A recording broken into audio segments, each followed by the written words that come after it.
everybody, and welcome to NextGen Live Belgrade. What an afternoon we've got from you from the Serbian capital, and what a cast of characters I've got here in the studio. Talented, lovely as always, as Angel Stewart. What's up, girl? I'm so glad to be joined by you here today for this huge matchup, huge day. Yeah, well, thank you.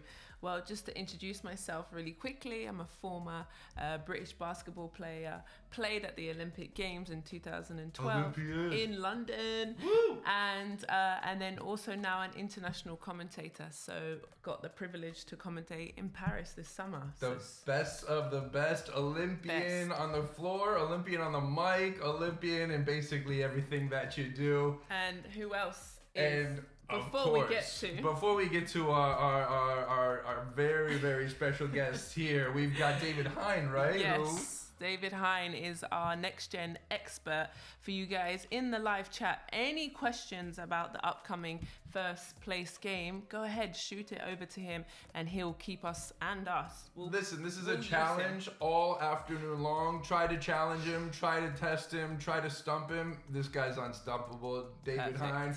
But this is the man right here. This is the man everybody tunes in to watch.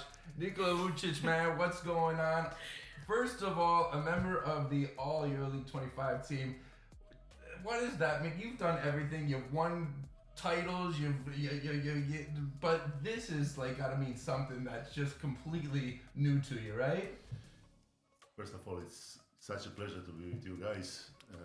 This is my first commentating of the game, so guys, sorry everybody if I make mistakes. I hope not be too much. We got some highlights for you too. Beep, but for sure I will get excited. Yeah, look, it's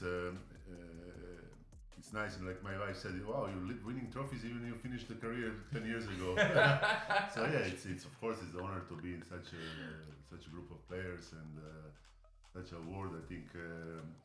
Many of these players, not only 25, but all players that played in EuroLeague created some unique league. Fun to watch every weekend, every week. And now coming new generation that I believe it's going to continue this legacy. For sure, some of them will be in top 100 or top 50 top 50. Okay. But let's see what will bring us this.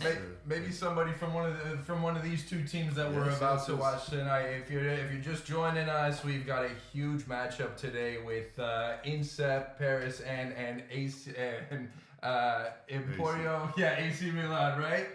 Emporio Milano and Armani Milano, and what a game it's going to be. They were really the best two teams, right? Kind of all year long or all tournament long, but you have experience with kind of bringing up kids and through the youth ranks, and that's kind of life now for you, right? Yeah, this is what I'm dealing now again with my academy, and I watch this tournament. It's so many talents, such a beautiful game, and you can see that there is going to be lots of great players out of this, and you can see also the outstanding work of INSEP and Milano. They really dominated this tournament with everything, with not only by the result but also with the intensity, with skills and great effort. So now it's going to be great final. And that's great for you because obviously you've come from legacy from the EuroLeague Championships. You had the first triple-double also, and are you able to give that wisdom to these now young up-and-coming kids? Like, hey, you know who I am? Do you ever, flex on them a little bit or no? You will laugh now, but most of the kids first time when they came academy, they had to Google me. This is new generation. I'm a little bit old, I'm not old, but new generation is much faster and they're getting into new stuff. We used to know the players from 60s and 70s, but now in this generation, they're fast. They want to fast find information, not go too far back. So they're living in the present. But yeah, experience is something that you have to pay the time to get it. You cannot buy it. You cannot acquire it otherwise. So trying to transfer to them my experience is a challenge. And step by step. It's keeping you young, though, isn't it? Yeah, for sure, It's keeping you young. Speaking of keeping young, the U18 final today for the last spot in the final in Abu Dhabi. It's been a wild weekend so far. Let's take you back, kind of run you through a little bit of everything that we've gone through leading up to this moment this afternoon in this game here today.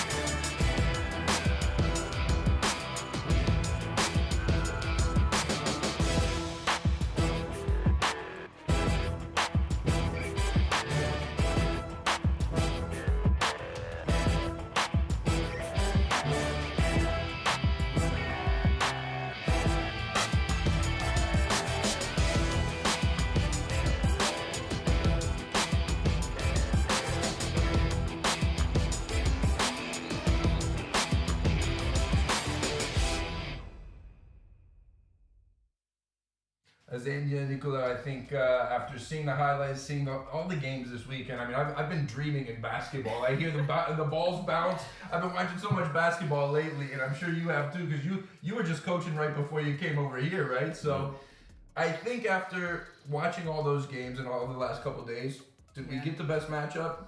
Best matchup, but also I've just got to commend the guys for playing so hard. I love the energy that they've come out with.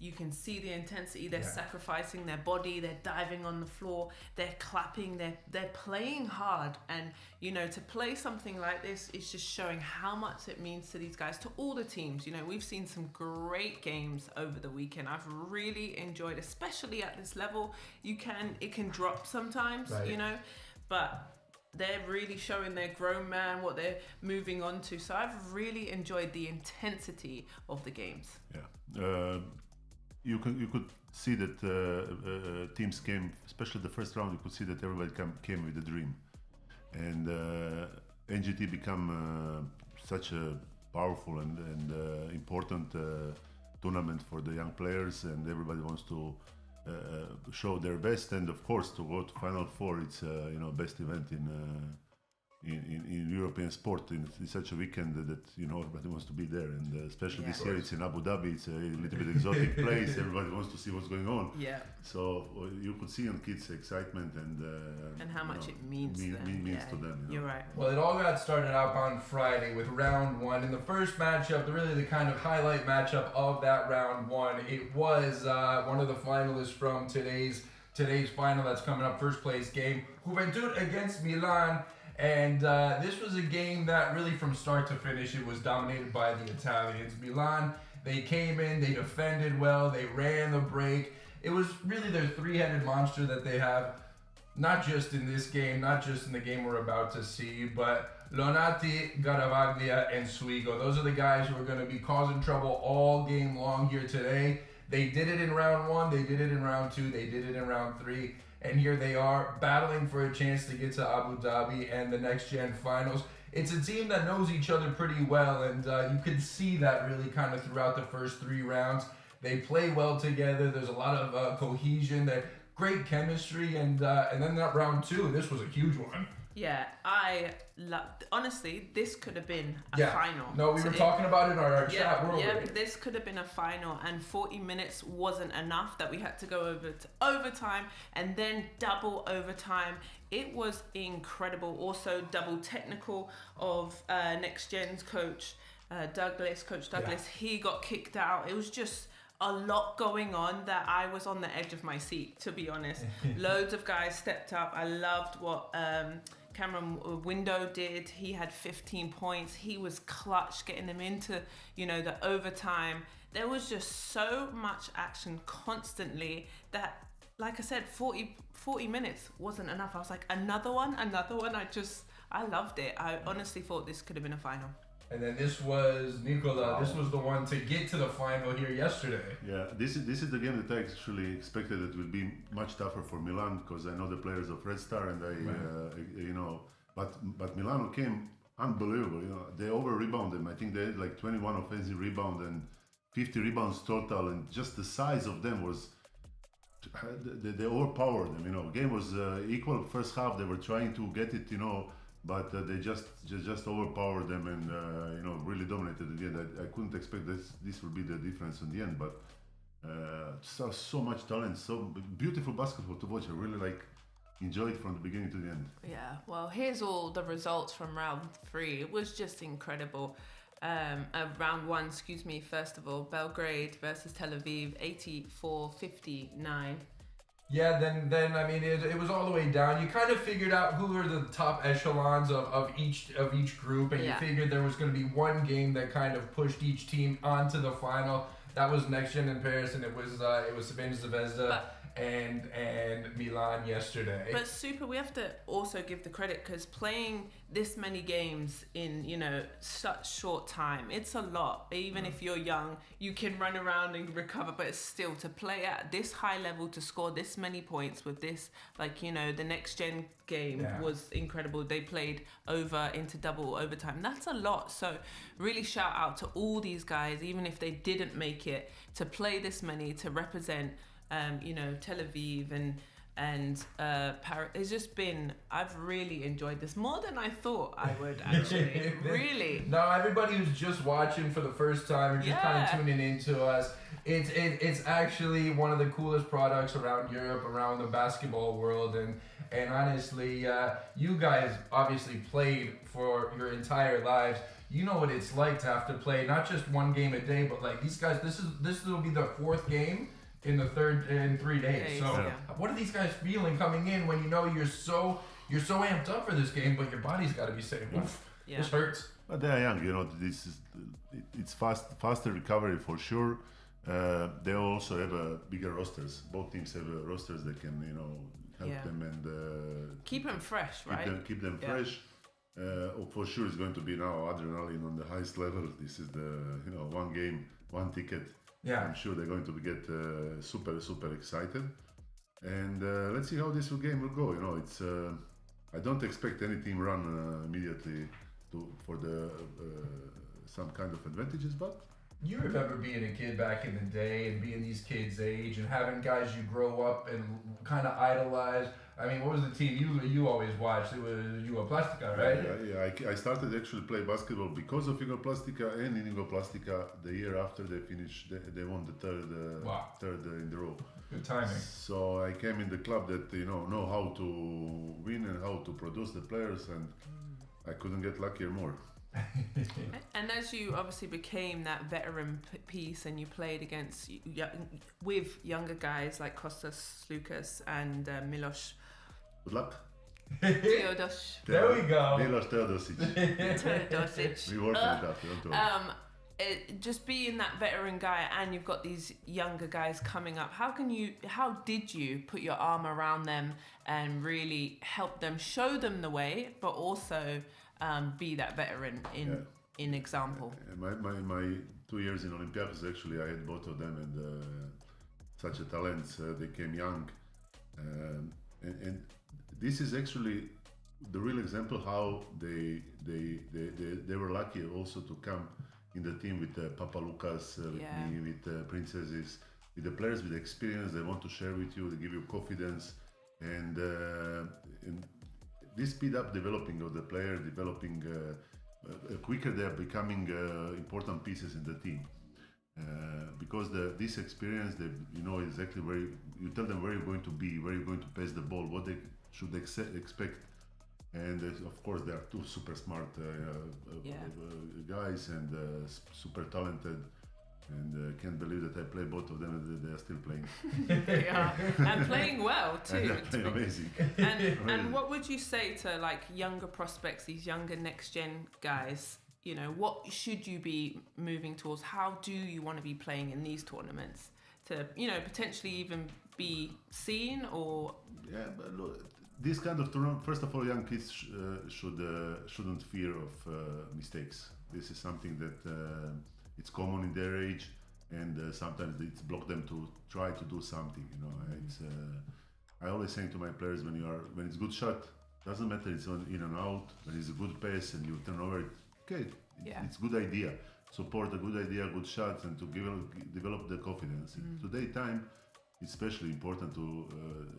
I'm feeling this. The confidence of the kids are coming. It's very fragile. It's so true. Very fragile because they want to be now, special and this, but it's not working. You need time. I always say, listen, my first EuroLeague I won when I was 25. It's not something that will come tomorrow. No. You have to work. And 25 was pretty young too. Pretty young. And even when I was playing, I had a young player, Holly Winterburn, and she was missing all her shots, and she was getting mad. And I said, "Hey, I need you to miss your shots so I can get my rebounds." So okay, yes, I would love for you to make all the shots, but only 2 plays a quarter is ran for me. How do I get my 10 points and my 10 rebounds? Listen, I need you to miss. During the broadcast, I'll be missing all my shots. I just need you to be there picking me up, all right? You've been molding kind of the next generation of kids, whether it's being the sporting director at Maccabi, you've got your own basketball academy at Split, which, hey, maybe not. Maybe we'll see them here. We'll be broadcasting them in the future. That would be something that would be pretty cool as well. But just what kind of advice or life lessons have you kind of learned over the course of your career, back when you were a kid, obviously, into being the top 25 player of the last 25 years in EuroLeague, that you can impart and kind of push them towards in the right direction, because you've done it with a lot of kids so far, and you're continuing to do it here to this day? There is so many things, but one thing that I'm 100% sure you cannot beat, it's amount of work. Yeah. And even I did some kind of mathematics and study to show them the way why before we produce so much more players, not the high. I'm not talking about high level players. I'm talking about also middle range. And this, we used to work from age of 13 to 18 around 5,000 hours. And now it came down to 1,900, 2,000, 2,500. Who doing it's in final. So the amount of work, you just cannot avoid this. Right. It's something that if you want to become great, you have to work a lot, and of course with the great coaches and in great conditions. But you cannot beat mathematics. Except you can be extraordinarily talented, and then at the age of 23, 24, you will jump. But we used to have teams like Europlastica, 89, 90, they won title. Players were 19, 20. Kukoc Raja was 19, 20, 21. And today we had the Doncic, we witnessed the Doncic. Yeah. In this, how he did it. But basically that time we had so many players at that age, because they were accumulated so much work, and they get ready body-wise and confidence-wise, because confidence coming mostly from the hard work. Mm-hmm. Well, before we break down the teams, we have heard your son, Marin Vucic, is making waves in the basketball world. A little something. We would hope so, but we've got a little throwback video for you. Yeah, this is something I forgot. Hey, he got his looks from his mom. By the way, he took your job, not mine. Yeah, I know. I'm scared about this, man. He's gonna grow up, and I hope he's got a long basketball career before he goes into media. Because if not, I'm out of here. I'll say goodbye to you after this show. He has a perfect English, so he's got good presence on camera too, man. He's smooth. Confidence. Yeah, no, he's super confident. Look at him right there. Of course. Wow. He's got more broadcasting experience than you do, I think, huh? Yeah, this is that's one of few interviews I did. How old is he right here? He's now here, was 9. It's 2010. He was 9 or 10? Okay, so now he's what? He's 15? 15. Yeah, time flies when you're having fun. Yes. And can you expect him to be in a NextGen team? I don't expecting anything. Okay, that's a nice way. Good. No expectations. No, listen, only things that I can do is to give conditions, and the rest is not on me. I will not score basket, I will not play defense for sure. Yeah. This I didn't do when I was player.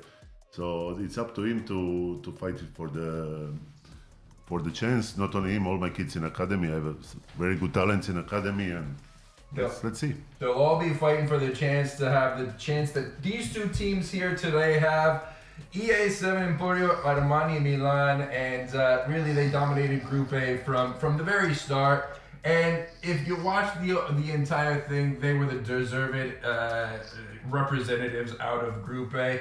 You got the three-headed monster I talked about earlier. It's Achille Lonazzi. He's the sharpshooter, kind of runs the whole show, the orchestrator of the offense.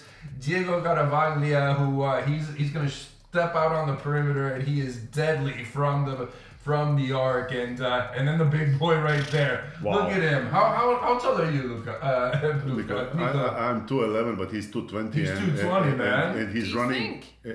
Yeah, he's 220. But the way how he's moving and running and understanding the game. Look at him. He looks playing defense. He's fighting. He's look at this. Look at this. Out on the defensive side really on the perimeter, doesn't he?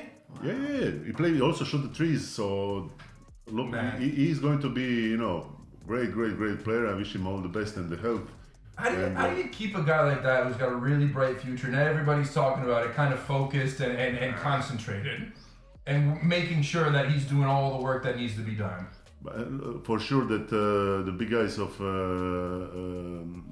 INSEP has a nightmare last night, and because he's doing things like, look, they're so easy, simple, and he executes. And I like that he keeps the ball high. As soon as you bring the ball down, here comes the little guys coming to steal. He moves so well, and I really enjoy it. Obviously, we're post players, so any post player that I see, I'm like, yes, we love it. Especially if you can run the floor end to end, that's important. And really, we talk about these guys scoring so well and so much, but defensively, this team has been rock solid for all 3 games. Exactly. They have a size. It's not easy to score in basket. Red Star of the game, they force them to miss such easy shots. You think they are easy, but Suiji is inside, and you have to shoot over 220 guy. Even if he doesn't block the shot, he's changing them. So it's not easy. Well, and then Pole France, they have just been outstanding. They got out to the gates just with a bang.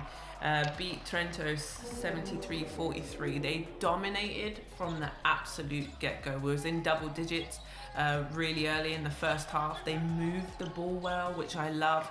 Any guy could go off on this team, really. Like I've spoke about the window, but Solomon, he's been outstanding. He had 18 points and 8 rebounds in this window. There he is. So this team, and why I like this team, there's 6 guys that have played together with the World Cup, the Europe. They've just been solid. So I think that unity has really got them to the finals, that they know each other, they travel with each other, they've got a true friendship, and that's pouring out onto the court, and they don't mind anyone going off. They give up a good shot for a better shot, and Yimgad has also been. They are so super athletic. It's high flyers, man. It's crazy. It's gonna be a show today, isn't it? And I mean, this is a team that's looking to get back to the finals because after last year's heartbreak against Real Madrid in the ANGT finals, so this is a team that's tasted what it's like to get that close and get heartbroken. So there's a lot of guys on this team that has revenge on their minds. But also, I think they're battle tested through this weekend. This game right here, which we spoke about, the double overtime, to be able to figure that out, to win this game. Look at the energy with them.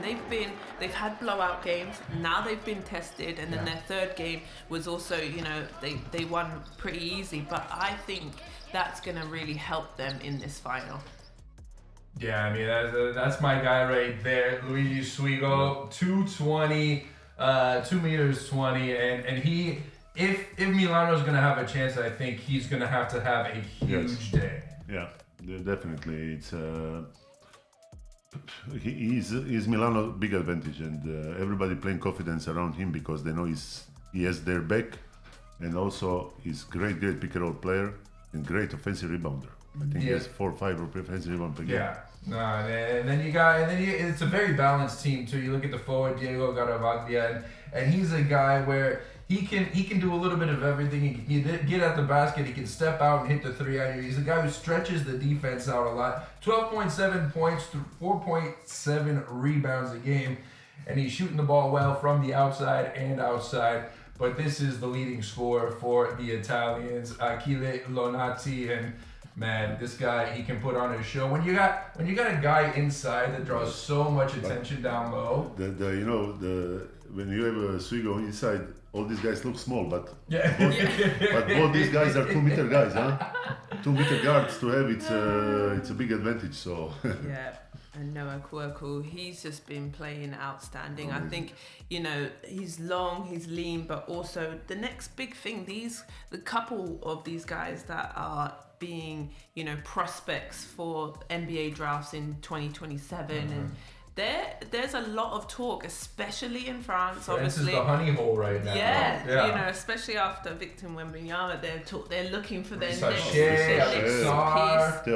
Yeah. I mean, these guys are the next big things to come, and also Hugo here, he's been playing really well, and that's what I'm saying. The 1-2 punch between the forwards and the posts. Obviously, I'm always going to love my post players, and then also Solomon, they've got a really nice team where I talked about the chemistry, which you can't really, that takes time to be together and understand how you're going to move, where your teammate wants the ball, and I think that really has helped them, and they look good. It's a little bit about what you said about anybody can step up and everybody can do you in. So how do you deal with that depth? Because for INSEP right now, you don't know who's going to come out and who's going to be the one to kill you. And Milano, they're a great team, but I think they're a little thinner, maybe on the bench.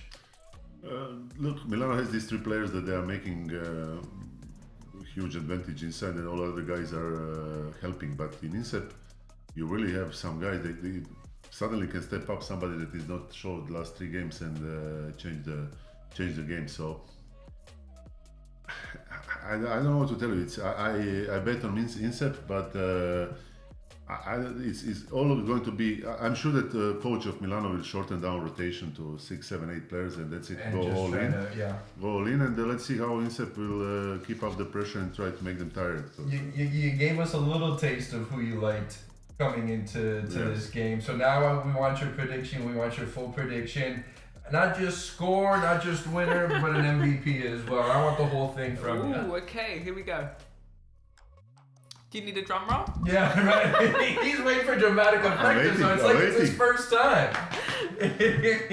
Yeah, I pick up the youngest possible MVP. The guy you've been talking about in our group chat for the last couple of days. Because I really, he's an outstanding talent, and Nathan Soliman, but he's the youngest, and he's 2009, and if he show up today and be MVP, then it's really, with these such amazing guys. And INSEP, I put 75-68.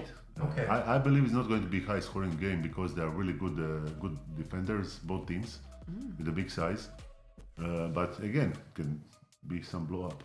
I think we'd be happy with a 7-point game. That we want a good game coming into tonight. Yes. I'm gonna go with INSEP, and I'm gonna say 75-68. That's me. The same thing? You cannot do the same. No, 6 points. It's 6 points. Look at that right there. You're 7, I'm 6. Get your math straight. Quick maths. I said 75. Don't cheat. Okay. And I think this is really difficult because I've picked this team. There's so many MVPs, like we said, so many people can go off. So, but I'm gonna go with Noah Kwerkul is his full name. Wow, look at Say that again. That was beautiful French pronunciation. Thank you. That's a tough name. I've gone with him. I just think he's going to show up and show out today. But it could really, we've talked about multiple guys could be this MVP, and it's difficult. But we've got the pleasure to pick. We got the pleasure to pick. We got the pleasure to watch it. I guess I'll go last. And, I'm around 2 basketball experts here. And maybe Milano doesn't want me picking them because I'm not the one who's ever played basketball or anything. I just sit back and watch and talk about it a little bit. But I got Milano 71-62, and if they're gonna win, you know who's gonna be the MVP. It's gotta be Swigo. Yes, must be. It's gotta be Swigo. So I'm going him MVP. I thought it'd be a little bit more defensive, but my prediction is not bad. 71-62, a 9-point game. They got to D up basically everybody for INSEP, and that's going to be really the challenge for for Milano. And your MVP, who was it? Solomon. It was Solomon, that's right. Solomon, your MVP right there. So the youngster, you're betting on the future of France right there. If it's not this year, next year will be MVP for sure. Tip-off is right around the corner. Don't go anywhere. We're going to take a break, get a little water in ourselves, take a little breath, and we'll be back for tip-off, so don't go anywhere.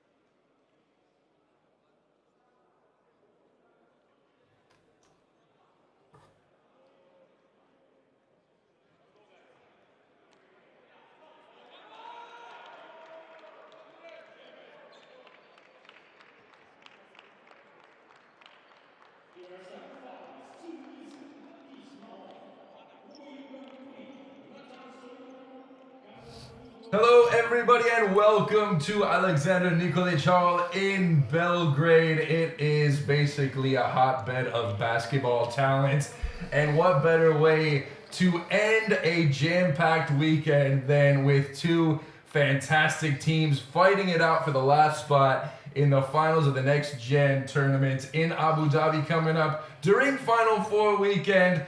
And who's excited? Me. Yeah. Let's start. I am. Let's start. I'm ready. There we see INSEP in their white jerseys, their typical white jerseys. This is a team that has so much history in France. So many products, so many talented players have come out of this system.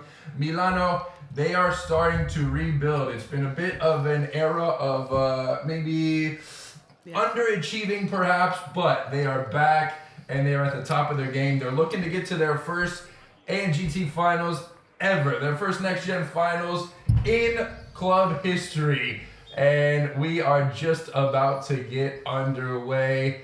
What are we looking for early on? What do we want to see from each team early on?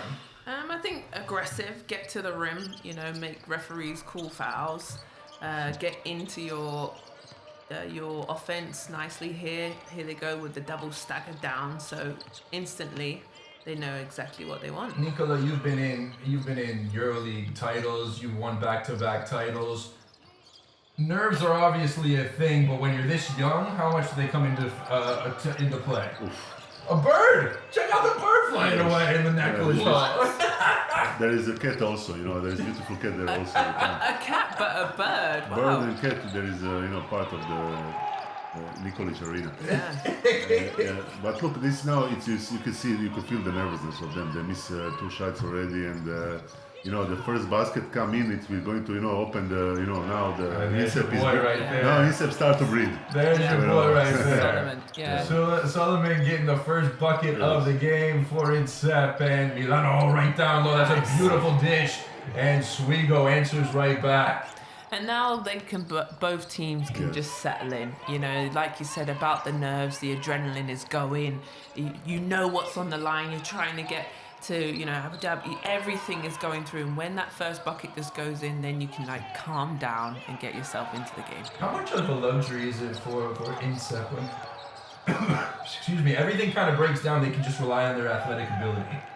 Yeah, but again, Milano is really a technically good team, and they know how to play basketball. You could see that they're really working hard, and they are also athletic. Even they have a size, and it's not going to be easy to score basket against them. Yeah, and you're talking about that size. It's the length to have their hands are constantly moving. Look, their hands are out. They're helping each other on the defensive end. Then this rebound. So that length is really disturbing any team, but today will be a big factor. Solomon, for a youngster, he's not shying away from shooting. He's got the green light today, doesn't he? Yeah. Well, he was. Hey, listen, if he wants to be MVP, he has to take shots. Yeah. Exactly. He was listening in pregame, though. You tipped your cap as him being the MVP. INSEP has Francois Perronnet as the coach. He takes over in this new era for the French side, and obviously it's probably a bit of a shaky moment for him as well, being this maybe the biggest game of his very young tenure as the coach of INSEP. Listen, to come to final in Abu Dhabi, it's a big achievement. There is one thing that also, players I know that they are taking consideration. If you saw the crowd, there is maybe 400 crowd there. There is probably 150 scouts and from colleges and from the NBA. That's a great point. Yes, and they all that has an effect on the players in this age. As much as tell them don't watch the ball there, but because there's more than this game as well as you're right. There's, all agents are there, everybody. Scouts and agents, everybody. There. You're right. Who did we have on floating around our group chat, our WhatsApp group chat earlier before the game? It was, I think, Jim Wojciechowski is in attendance right now. Former NBA insider and now a St. John's recruiting director and so much more. So that's just one of the guys who these guys have. These guys know. They're smart. They know who's watching. And I also heard a lot of French fans in the audience during the NextGen tournament, the NextGen game between INSEP and NextGen. I heard my favorite chant ever around EuroLeague. Défense. It's the best ever. There's the parents as well. Of course. We forget them. Oh my gosh, the parents. The parents right. There's a lot of pressure on these young kids, I do think, obviously not only to win, but you're right, that's a great point to talk about the scouts, to talk about, you're trying to find, playing without, trying to forget what's in the stands, but also you do kind of need to perform, and it's difficult to balance all of that. It's very hard for them, especially again these new generations that are growing up in golden age. Golden age, everything's easier to them, not so much stress in other normal life. So this is actually basically the only stress they have in life, most of them. And, you're right, they need some stress, don't they? But okay, we have to adjust to this, and the kids, they need to adjust to this, and what can we do? We are playing sport that watching millions of people, so Window with the mid-range jumper right there. INSEP out with the slight lead early on. Milan trying to just figure out their offense against this long, lengthy, athletic side of the French side that really has been offense a little slow, but then that's what I'm talking about. The amount of games that they've played was finally a shot kind of goes down. They needed that. That's how you open things up, and it's Achille Lonati right there. That's who they're going to want to kind of extend the defense. Their outside shooter, their main scorer, 17 a game coming into today in the first 3 games in Belgrade. Beautiful jumper from the free throw line. Yimga Mukuri. Yimga Mukuri, who is the top scorer for INSEP as well. At 16.3 a game, and but this is too much threes. I think they're taking Milano. This is not a game you should play against them, against INSEP. They need easy points. It's not easy to in this age to they already pull I think 4 or 5 threes. To settle, they're settling a little bit, aren't they? This is the new age game though. This is what I really struggle with, and when I coach, and I help younger kids, I said you can get the 3 anytime. Anytime. Don't just come down and pull. Get into your offense. Get something going to the basket. Like a post player. I know. Sorry. Or a veteran. Or a veteran. A very veteran post player knows what she is talking about. We're talking about offense right now. We've got a poll going on YouTube, and who is the top offense? Who's the better offense between? So far, it's been sloppy from both sides, but that our poll says right now, Emporio Armani Milan with the slight edge, 53-47. So not quite reflected on the scoreboard as Window gets a nice little baby hook in the lane. Yeah, that was pretty, wasn't it? Real smooth. That wasn't bad either. Spin into the lane, and the big boy is going to try to show his range. This is the way how you lose 30 points if you continue like this. They need to start to play inside because they shoot already six threes, I think. The coach is coming out of him right now. I'm already getting nervous.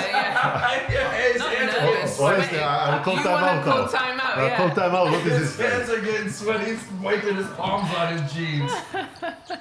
Now it's time out. Oh, that's an and one, and that's going to stretch the lead out to 7 as Ima Mokure goes right to the line for a chance for 3. And trouble off the bat for Milan, and how hard can these early blows be to shake off if you're a team like Milan? We will see what is Milano made of, because this could be really crash down, but if they come back, there is a crash down on other side. So it's this lead in the beginning doesn't mean anything so much, but they need to see, they need like this easy baskets, but wow, they're turning over the ball too much. Yeah, but going back to Incept, all the guys that we've spoken about have scored already. Yeah. You know, the Hugo who just scored the free throws, Solomon has got on the board. They've like we said, who's going to be the MVP? Which I know it's not the most important thing, but they've got multiple scorers there. Corey warming up, and finally a timeout that you've been asking for, Nicola, for so long here. Milan needs to change something in their tactics. They're going to try to come out of this timeout break. Just trying to get a little momentum. They have to stop the bleeding. Yeah. First of all. 60 points in 5.5 minutes is too much. And it's 120 points game. It's not normal run, and they need to stop the defense. Again, they shoot, I think, 6 threes already. So you have a big guy that can dominate under the basket, and you gotta get into him. You gotta get into him, feed him the rock, and let him create. Exactly. He's two-time champions of the NextGen tournament finals, and they're trying to get back to that place here this year after a heartbreak. They've got 1 foot in the pool already after a quick start. Well, talking about the heartbreak, I do think all of those moments that even though you lost but those is what build the character. That's what builds you to this point. They've been here, and like I said earlier on in our live talk, I said they've played together, so they've all felt that heartbreak. And I think learning as you get older, as you go into pro, these moments, under 16 losing, under 17 only winning silver or whatever it is, then losing out, at this time they've been there. So they're well equipped, they've got the tools, multiple guys stepping up, they look great. When I get the privilege to hang around ex-players like you guys and girls, and usually the resounding statement that I hear when we talk about your career, the games that you most remember, it's the games you most want to forget that you remember the most, right? It's those losses. That's the real issue. I'm trying to get out of this my head, but I remember more final than I lost. I played 7 Final Fours. I won 2 and lost 5 times in final, 6 times in final. Yeah, but you're one of the only back-to-back champions in the history of the league. And we lost by 3-4 points the third time. And Ivo Pastic, I won 3 times, and I wanted to repeat the same. And I still didn't recover from that. And that's the same for me. And for when I was with Great Britain. My boy, 3-point shot. He's fouled. Nice. Yes. Just going back to when I was playing, we didn't know how to win, and I know that's a crazy sentence, but you do have to learn to be in close games. You have to be in games where you're down 20 and you're getting your head kicked in, and you don't know what to do, and you start to learn those things. And for Milano, they've got to step up. That reminds me of the game we saw in Ulm. It was the first place game in Ulm between Barcelona and Zalgiris. And we were in the studio not giving Zalgiris basically a chance. I mean, Barcelona, they're so big and athletic. Zalgiris, they play very tactically. It's a beautiful brand of basketball, but we didn't give them a chance. They took Barcelona till the very end because they just kept on taking those blows and coming back and making runs. And Milano's got to figure out a way to just not only, like you said, get some stops, but string some points together. Because right now, offensively, they're getting done to them what they've been doing to other teams in the first 3 games of this tournament. This is the first time they need to come back. Let's see. But again, they're all staying on 3-point shots. And nobody is going in and into the basket. Basket, Here's one. It's the second time in out of bounds. So it's a turnover. For sure they are under big pressure, but they need to come at least 13 points is too much at this time. And also, it's still a long game, right? We're only in the first quarter, but still, this is still the first punch. This with kids is unpredictable. I said I had a game with my team. We started game 10 points up, and at halftime, on third quarter, we were down 12. And then win again 10. It's like roller coaster of emotions. The putback from Window, he's got 6 already to lead all scores for INSEP, and that is another problem for Milano right now. Just the rebounding, the numbers down low, the big bodies it's looking very one-sided so far. And what I love about Window, he's really come into a leadership role for this team, where he's able to keep growing on that experience. He was the MVP in the Eurobasket. He's had, in his just young age, he's had so much experience, especially with obviously the national team, and he's showing it. We'll take a breather for the final 3 minutes of the first quarter. Talking about Window, did you see that soaring slam to the bucket against NextGen? I mean, he almost ripped the rim off. We're going to have to change stadiums. I thought we were going to have to go to the park next to Nikolic Hall because I thought he was going to rip the rim down. Yeah, that was...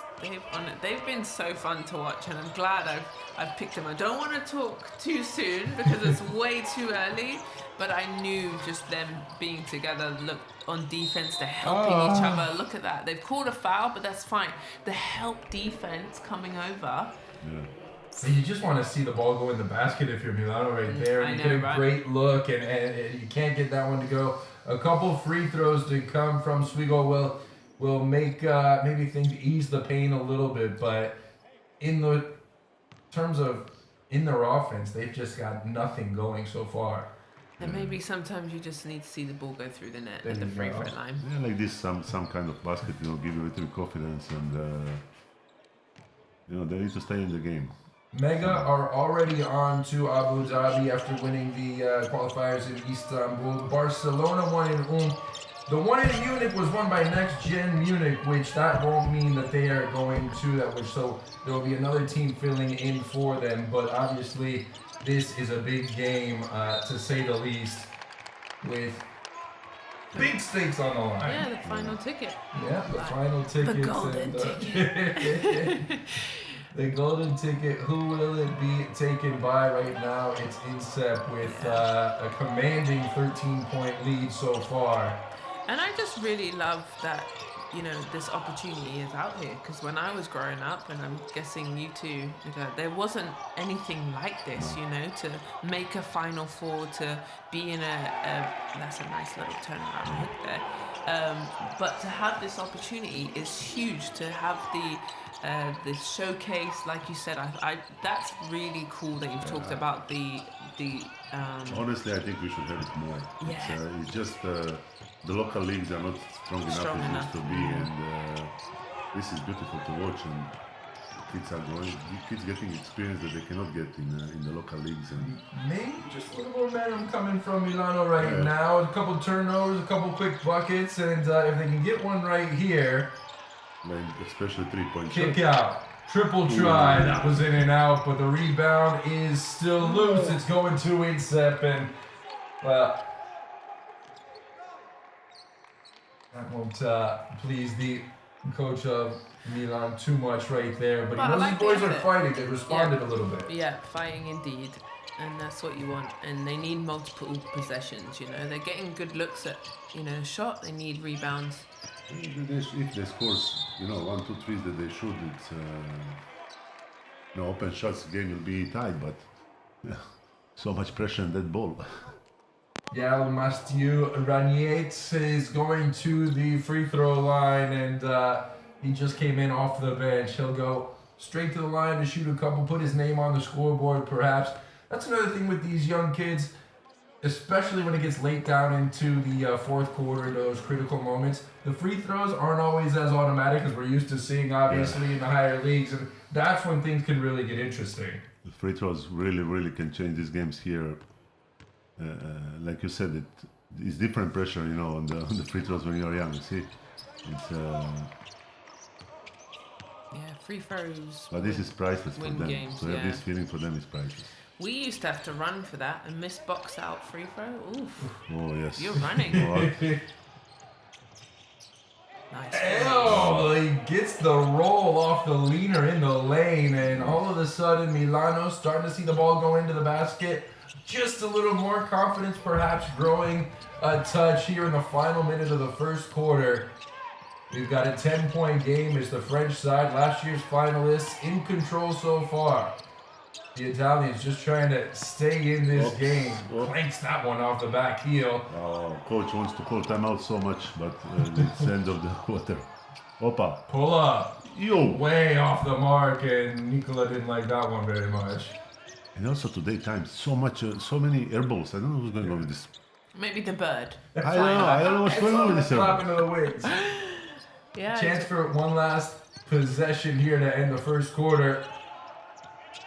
This is very, very important defense. Masjiu Reynier draws the double team and tries to go over the big man, who swipes that away and launches a prayer from full court, 10 minutes in the book so far. It's so good for the French side. Yeah, you can see a little bit of momentum also though from Milano from those last 2-3 minutes. That's what you want. You can build on that. Yeah. But you know, Paul Actually, France. Milano won last 5 minutes. Milano won. Yeah. They won, but For yeah, sure. those first 5 minutes where they really let things get away from them just a little too much, and maybe they just gotta rope it in a little bit and take control somehow. But yeah, it seems like everything's being forced from Milano, and really, Incep hasn't really been running their offense like we've seen them. They don't look like they're in a groove either. But at the moment, it's them who is in control, and Window's been a big part of that. I think also so many factors, right? Like we said, it's the nerves, it's the adrenaline, it's fatigue. We're seeing some shots. You talked about the air balls or the big clunks. Like all of those things start to make a factor. But I do like both teams, especially Milano, because I thought they were going to pack up shop and go home. But they need to remember what's on the line. And there's the stats for both teams. So 11% from the 3-point line, you know. Wow, you need to shoot 10 threes to get 11%, right? But they have got to the free throw line and gone 100%, and we spoke about the free throws being important. But not enough. Not enough. Okay. Yimga Mokuri is the top scorer for Pole France Incep Paris with 8 points, 2 rebounds, and a couple dimes. For Milan, it's been slim pickings, really. Luigi Swigo and Diego Garavaglia, who have 4 points each. And, well, let's just see if somebody kind of tries to just step to the mic and take over this game for Milano. This could be a chance coming out of the second quarter break. First quarter break, I should say, and that one again, another 3-ball. That one I don't think you mind too much because it was a good look running in the offense. Yeah, you need to score it. Couple substitutions coming off the bench for Incep. That is Matisse Mahop right there. Rebounded Solomon, and again offensive rebound, but off to the races Milano. All the way up, and he blows it on the open layup in transition, but 3 is better than 2. Really? Wow, this is special. You missed the 3. You know what that is, don't you? Yes. Kryptonitis. Wow. Well, and it all ignited from their defense. Yes. You know, then defense set them on transition. They missed the layup, but Window left open. Yeah, listen, now, you know, Incep is missing the shots, so... Just like that, it's a 7-point game, and Milano is back in this. We had almost written them off in that first quarter, but they've shown some fight, shown some will, and showing that they're gonna make this a game. Beautiful backdoor pass on the cut through the baseline. It's wide open layup. he shot it with his right hand instead of the left. Just put the basket. Window, that's a smooth jumper from the baseline. Beautiful. Well, we have to take a minute to shout out the host, Red Star. You know, they're celebrating their 80th anniversary. This is a huge, iconic venue. There's a nice drive and one left hand. Beautiful take to the bucket from Garavaglia, who pays a little homage to Red Star in our hosts. Yes. Yeah, really, I had chance this year to witness few games in Belgrade. Wow, Belgrade became like, it was always, but now it's a capital. Is it different now than it was when you No, played? it was always. It was always, but I think this EuroLeague is so special, and to come to play in Belgrade in an arena, it's official and unofficial numbers are not the same in the crowd, but it's beautiful to really. Because you played in Nikolic, right? You played in Nikolic. I played in Nikolic. Yeah. And you've been to the Final Fours at Stark, and you've seen these games as well. Yes. It doesn't matter where you put them. They're going to fill up the stadiums wherever they go, and however many seats are in it. But what's really become amazing is every gym is full. Doesn't matter where you come. Yeah. Doesn't matter where you come. Now Berlin, I think, announced they sold out 15 or 16 games in a row in the new arena. Beautiful arena, and Fenerbahce, of course, Efes, both Greek teams. Milano, everything is full. Yeah. I just wish Barcelona has a little bigger gym. Huh? Maybe we could collect some money to help them to build a gym. Huh? It's a great gym though, because it feels so passionate. You can feel that sort of atmosphere in the Palau. Solomon Duncan, beautiful on the baseline and slammed it home. That's a highlight. That's a highlight right there. Those are his first points of the day. Yeah. But it was that behind so the my head. boy is making your MVP. Unbelievable. That's teamwork. I mean, you'd be proud of that if you were a coach, but you just got to stop thinking so individually right here. Yeah. Swigo, offensive board, got tied up underneath, and off goes Inset. Just going back to the hosts of this tournament, and Savannah, so there's the Red Star, of course, Rising Stars, Andrej Kostic, NBA's Nikola Topic have come through this tournament, and Zvezda even won it back in 2014 when that was the year before they ran into Luka Doncic and Real Madrid, who went on to win it, and a very storied history here of champions, of fantastic players, youngsters coming through the ranks and really making a name for themselves and this tournament. Well, what I love about that is, especially when I was coming up, there was no example. There was no, way or road that you can go. And now that you can look at the Doncic, you can look at the Nikola Jokic, you can look at all these different players who aren't that old and who have come through this system, especially at this age. You can see it as clear as day, It's got to be inspiring for these guys too. Absolutely. They're thinking, man, we're gonna play in NextGen. This is my time to shine. Yeah. I'm gonna take the spotlight right here. Absolutely. Mid-range jumper, no good. Kouakou on the rebound, putting it up and going to the line after drawing the foul on Swigo. I think that's his second. There is your confirmation right there, and he's a little touched up afterwards. It's very, really nice. These rebounds are so important.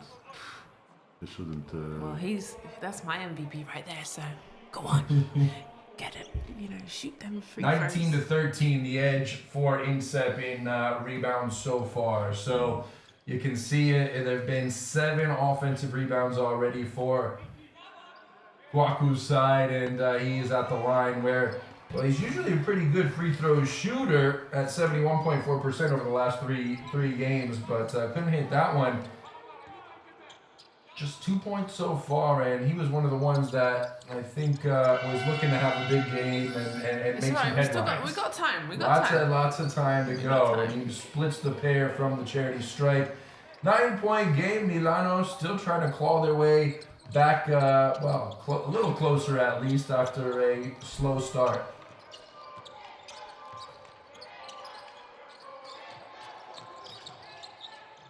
Right to the rack, over a couple defenders, and what a finish that was. Beautifully done. Omer Karim, he's got a triple try and that beautiful finger roll off the crystal to cut the lead to 7 points. Swing pass. Pick came from Kouakou. He gets it back on the baseline, and he got it tipped from behind, but the whistle blows. And he'll go back to the free throw line again, almost halfway through this second quarter. Garavaglia with his first foul.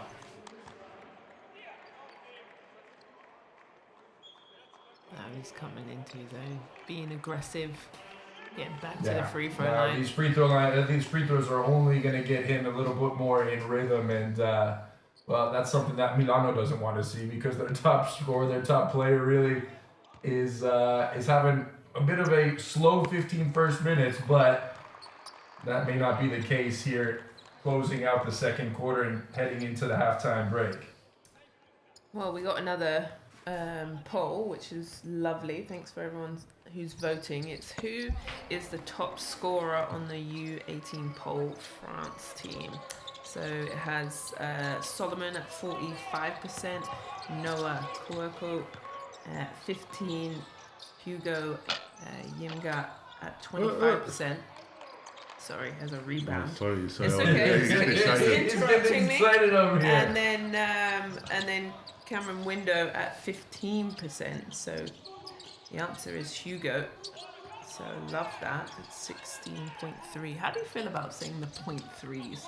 You know, when the stat It gets a little sticky, gets a little repetitive, or yeah. Well, I think you said the word sticky right there. Yeah, he's the joint top scorer anyway with there 8 you points. go. But these are both teams who, Milano, they play in Italy in the fourth division, and obviously this is a big base of players who play on that team. And beautiful step back right there. Oh. Somebody's starting to feel it, and it's my God, I'm wearing the number 10. That's lovely. Really nice move. And in rhythm, you know, when you shoot in rhythm like that, you're gonna knock it down. He's Faye. Karim coming into today averaging 5.7 points a game, or maybe a shade under 6, we'll call it. There you go. Guys, you can see the difference now in the body language between both the teams. two teams. Yeah. Yeah, the Milano is getting hype, and the team of INSEP start to look at the board. Yeah. And this is the way of. And this is what I love about basketball, of the momentum swings, the energy in the building, you know, starts to come. This is why I truly, and people always ask me, oh, do you miss basketball? Do you want to play anymore? I'm like, nope, I get the perfect. I've seen enough. I've seen enough, I've hurt myself enough, and I've played enough. Yeah. But I love the momentum swings and the energy from both teams, you know. INSEP came out first quarter. Opa. No, then wait. Milano's here getting their momentum. Did he step on the Yeah, line? That's bounce. going to be another big play for Milano. Doing a favor was Faye for Milano. And here they go with a dead ball, out of bounds play on the baseline. 14 seconds left, less than 5 minutes to go in this first half. It's been Milano cutting into the lead that they conceded very early on. And maybe a forced shot right there. And Wow. that's not driving our coach too. That's not pleasing our coach on the You panel too subbing? No, much. Okay, no sub. Subbable not offense. something that you should do now in this moment. Okay. Oh. Soderman, I thought he was gonna jack to 3. Getting tangled up down in the paint, and he's going to the line. No line. It was pass. Was it a pass? He's asking for it. According to referee, yes, but Let me see. He's petitioning for the free throws, and that was shot. That was shot. I would say shot too. Shot. He's a youngster. I don't know if he's earned that yet. He hasn't earned the respect of the referees just yet, being a 2009. Well, the referees have said baseline out of bounds. Well, coach challenge will be effective now, but I don't think they. Tortellino into the game, rocking that wristband. Where's number 24 for guess who? Mamba mentality. And Kouakou had a beautiful alley-oop laid up to him, but he couldn't put it at home. Starting pressure. And now the floater off the back heel. Kouakou back and forth we go. This game's starting to pick up a little bit of rhythm, pick up a little bit of pace. Oh, they had such a chance to come back. They missed like 4 offenses in a row. Yeah, they sure have. Faye flashing to the free throw line. That's Soliman. Strong move going into the defender, and that's Yigma Makuri. 10 points already. He's the first in double digits. Now the energy's shifted again. You can see, look at INSEP on there, you know, moving, hands are up. Just can't get into the offense, can they? 4 seconds on the clock, so gotta shoot it. Yeah. It looks like it's going to be Omar Karam for Milano who's going to have to carry this side until somebody can start chipping in a bit more production on the offensive end. Look, if they stay in the game under 10 points, it's going to be an interesting game to the end. Huh? 2.5. Top of the key. That's off the back iron, and a whistle goes. It'll be stayed on this end as Milano, another bit of problem with the offensive boards, keeping Incep off of the rebounding end. He just came running straight through. It was a red carpet laid out for him right there for Kouakou. Well, Pole France have scored 30, so for our predictions of 6 and 7 points, 75 is what I predicted. It's not too bad. They're on track right now. All right, they're on track. Second half. Both of them scoring more second half. 2.5 minutes left in this first. Knocking them both down. I think you know, for the first half, you're right on pace. You're right on target. Me, I can't say the same for myself, but you know what? I went out on a limb. I took a chance. I wanted to be different. Crossing over, almost losing. It was Milano. Another 3. This one needs to go, and it does finally. Big one. Beautiful stroke from Bellinasso, and it's a couple of guys who really aren't the major producers there. The big 3 that we talked about pregame haven't quite showed up so far for Milano. It's been the role players. Top of the key again for Incep. This one in and out. This is crucial offense for Milan. Because if they score. And one going right down the lane. Yeah, now it's a 5-point game. Yeah. Lonati, the top scorer, saying, "All right, it's my turn. I'll take the torch from here." Especially the last 2 minutes of a game, you really want to push. You know, you can score 4 to 6 points and change the locker room. The energy into the locker room. They will come in the locker room now. The Milano with the confidence saying, belief. "We can do it. We can do it." And Incep saying, "Man, we had this game controlled. We had this game. What happened? How did we get to this part?" Timeout here with just a few minutes left to go in this first half, and the coach wants to have a word with his players. You know, I can feel that the Incep has a problem with the shape and getting tired. I think so. They start to walk differently, and we have our big guy Suiji sitting on the bench and relaxing for second half. Yeah. This could be the difference. Difference in second half. So if you're a coach for the opposing team and you see they're kind of, you know, the legs are getting a little heavy, how do you go and attack that? You have to speed up. You have to speed up. Milano look fast, and they're missing shots. They miss so many shots, open shots, and the tempo of Milano is much higher than tempo of Incep, and this I didn't expect. I expect Incep will run much more than. Incep have slow, especially on the offensive side. They're walking the ball up, getting into their offense. Where you're right, where Milano is really trying to get out in transition, get a shot in the first 8 seconds or so. So, different styles here in this first half. It might change going into the second, but you can definitely see Milano trying. This is bold move of coach of Milano to put Luigi back. He has 2 fouls. 1 minute left. Lonati with 5 points after that made field goal, free throw, and we've got a 5-point game with under 100 seconds to go in the first half. Up. Getting sloppy for Incep. How do they recover? How do they bring a little bit of just calmness to their offense right now, and a foul will maybe give them a break right there. Are they over the limit? Yeah. They are. With 2 free throws. So free throws. Luigi made the foul? No. The ref? No, the big guy. Swigo. Oh, the Swigo. Swigo. Yeah, is that number 3 for him then? That could be... I don't know. They zoom on him, so...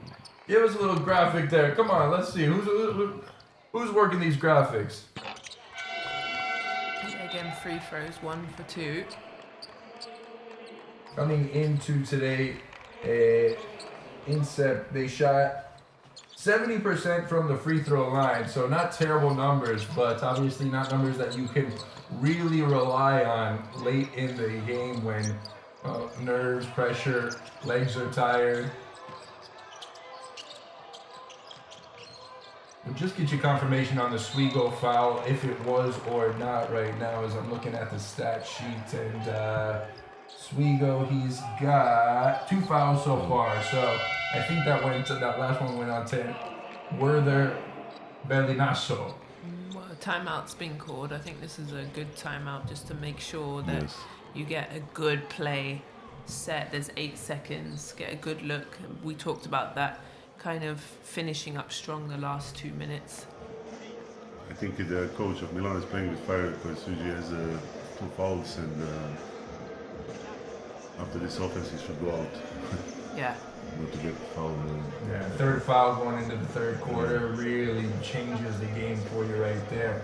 He hasn't been drastically effective, but he's been doing enough to really bother and sort of just make Inceps have to always be cautious, always be wary of him, always keep an eye on him.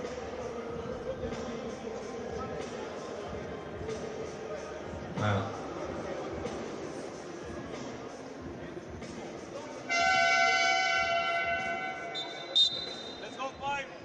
Decent crowd there in the Nicholas Hall. It's obviously not as packed as we're used to seeing. I remember when the finals were in Belgrade for the Final Four, and the NextGen finals were in Belgrade, and Savena played, and they packed the stadium for the young kids. It was one of the coolest games I've ever commentated, and the whole stadium was slammed. It was rocking. It was trembling for the entirety of the game, and man, I was kind of hoping to see that when Savena played Milan yesterday, but you know. Couldn't get the roll on the inbound, and that was unfortunate right there for Diego Garavaglia. Now, less than a minute to go. Inset, they have been sputtering through their offense here in this second quarter, but they still lead by 6. Make that 8 with the free throw line fader. Imga Mukuri. He's leading MVP, I think. Wow. Did anybody have that one pre-game or no? Dominic, our producer, did, I think. We'll give him some love. Shot clock winding down. Oh, right in the face of... Big shot. That was in the face of Kouakou, and beautiful stroke right there. 1 second shot clock, game clock differential, and instead playing for one last final possession, one last shot, and it's going to As I told you, you should take him out. Third foul. Was that the third foul? Oh, that's huge right there, and he knows it. I felt it 2 minutes ago. Yeah. But, I mean, as a big man right there, you know you're on 2 fouls. You just let him, it's every instinct in your body tells you, you can't let him go. But when you're a kid, you don't have this instinct. You want to stop him. So that's on the coach right there. This is coach. That's the coach right there who should have had him out. Yeah. Well, how much is that going to affect the rest of this game, the rest of this second half with Luis Swigo, my MVP vote, my MVP confidant, and he's in a bit of foul trouble to say the least with 3. 7 to go. Final shot for Milano trying to cut into the lead. 3, 2, one more pass perhaps, fade away, and that never had a chance. Incep takes a bit of a bite out of the comeback bid for Milano right before the halftime break, and well, they've controlled it, they've led, and they've been basically dominating since minute 1. Yeah, but I like they didn't let the lead, get too big that they can't manage it. They can go in here at the halftime, talk about, discuss, still look at each other in each other's eyes and say, we've still got this. So that's super important. And really fun first half, a couple mistakes, but also expected at this age. It's 3 possession away game, so it's nothing. It can really turn around fast. And we are also close to predictions. Huh? Well, just a reminder, we're going to take a little break here at halftime, and we'll be back for more action. Second half of action coming up from Nikolic Hall. A trip to Abu Dhabi on the line. Don't go anywhere. We'll be back.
Oh, we're back in action, and well, right to the races goes Insep from Alexander Nikolic Hall. Welcome back, everybody, inside the studio.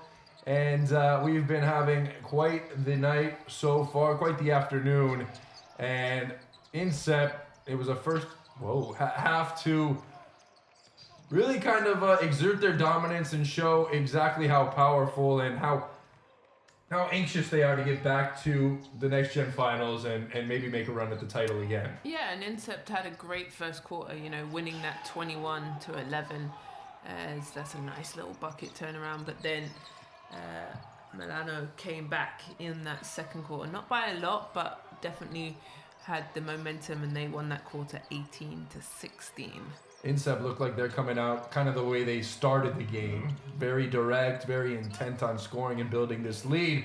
But not if Achille Lonati has anything to do with it. Sliding through the lane and getting the floater to go off the front end of the iron. Nicola, you did say there was going to be better scoring in the second half, didn't you? Yeah. Well, look at that right there. Swatting it away, Diego Garavaglia. The big boy who's going to have to play even bigger now that his big man's on the bench with 3 fouls. What, foul? Well, I didn't think that was the case. I thought it was a clean block, but I don't think Ugo Yimga Mokuri is going to have any problem going to the line and knocking down maybe a couple of free throws to build this lead up to 11, perhaps 12. And 14 points, potentially 15 for him. He's been a really good job, especially attacking and getting himself to the line. 15 points for him, 12 points for Insep in the advantage right now, and looking to take an even further lead, and that's the way that Milan got themselves into trouble in the first half, Nicola. What's the call happened? The referee called something, keeps it Milano's ball, but I didn't see.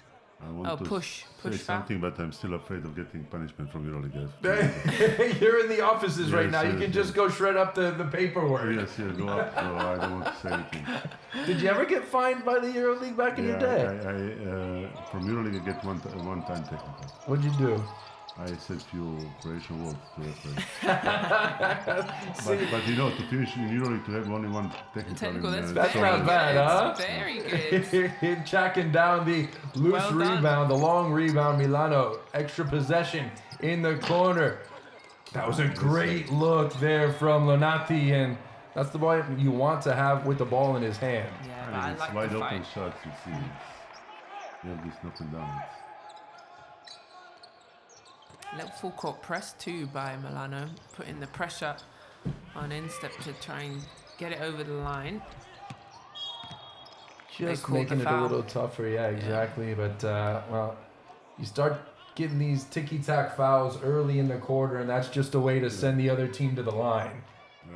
Yeah, we're only just under 2 minutes in, and already they have 3. Is it going to be 3 team fouls, or is that the second team foul? Second team foul. Okay. But they have to do something because they cannot continue the same way. Correct. They have to force some turnovers and. Working the high-low game right there, but Kouakou took it on all on his own, and he's done most of his damage from the free throw line so far today. Yeah. And I need him to keep being aggressive. Can you win an MVP off of foul shots? Yeah, I mean, as long as you make them all.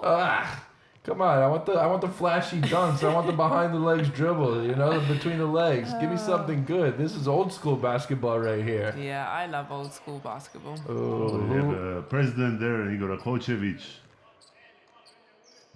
Nice crowd. 2 for 2, yes, there we go. Building up the resume, building up the CV for the MVP. I wonder how many MVPs have won from the free throw line. It's solely from the charity stripe. Yeah, I wonder what that's like. Kick out, corner, putting it on the deck, stepping back over Too beautiful, the defender. But not effective. Yeah, no, that was a tough shot right there, wasn't it, from Belinasso, and El Hadji trying to rally his troops, rally his boys, because we're at that stage of the game where this is a slippery slope for Milano if they continue to play. We don't know what Sujic is doing on the bench because You think it's caution into the wind, put him in? You are going down. Yeah. So what you need him to... you put him after you are turning down. Ooh. Suleiman, he got a good look, but left that well wide of the target. And the youngster, well, he's got big, broad shoulders, and he'll dust that one right off of his back right there. He won't be worried too much about the missed shot because he came out full of confidence early on and really hasn't stopped shooting since. Wow, what's happening? Fast forward, baby. Here we go. Right to the rack, and that is going to be Insep heading to the free throw line again. Yimga Mokuri.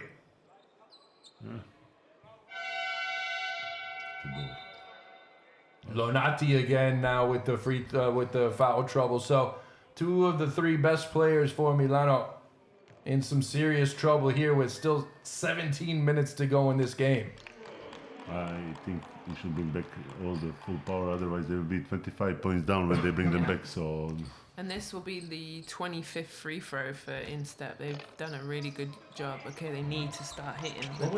What was the number I saw yesterday in the Crvena Zvezda game where I think Milan gave up 45 free throws to Crvena Zvezda?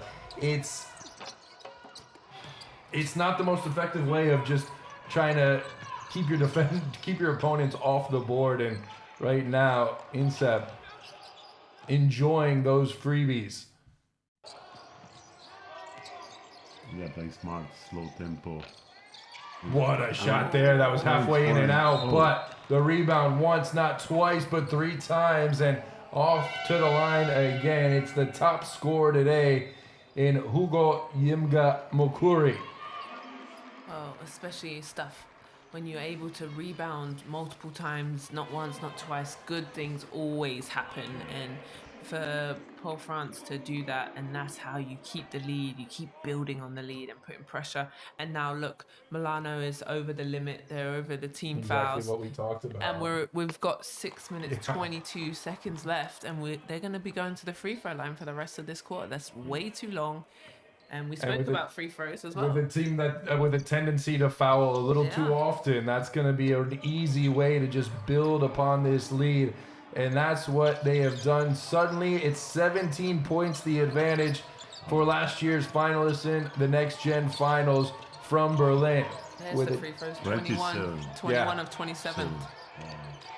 Milano 4 for 4. Well, we've got a new poll on who's winning the game, and I don't know. We'll see how many Milano fans are actually watching us right now with the results of that poll, because if it's anywhere close to even, we'll see.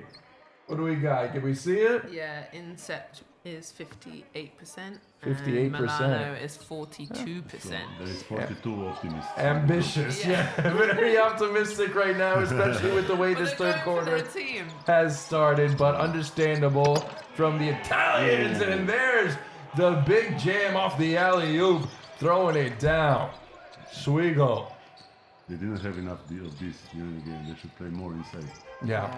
But maybe that's the energy swing that they need, you know, a big dunk like that, get them going. They'll need some stops or at least some unforced errors like that. That was a quick shot, not into the offense, and maybe a little gift for Milano, who can build. Somehow, if they want to stay in the game, they need to come under 10 points last quarter to be a chance. It's always the goal for a team that's been struggling all game long. Just that little glimmer of hope of let's get it down to single digits. Kouakou lost it. Foul goes in. 4th foul. Is that number 4 for Swigo? Yep. You know what? Credit to Kouakou, who he knows he's got his big guy in foul trouble, and he goes right at him. Could be you killed him with your predictions. Oh, yeah. But we are offline, so nobody hears. There is a guy that whatever he predicts, it's opposite. So... It's like, please don't say that we're going to... Kouakou going to the line. This is my guy. That's your guy right there. And, Noah, come on. He has been padding the stats. Splashes it from the free throw line. Yeah, that's his 11th point, I think, now. There you go, right there. Add 1 to the tally, maybe another one right here, and he is money. 9 for 10 from the line. But I think he's going to be MVP because they need to take in consideration also games before, and he was amazing. Yeah. So yeah. I like what you're saying there. Keep it up. Do I win a prize if I win? Yeah, you win. Drinks are on you after the podcast. Yeah. EuroLeague basketball, maybe? Take it home. What's going on with the internet? Well, we got just a few things going on, but we'll keep you company all throughout the afternoon, no matter maybe some bugs going on around the stadium here.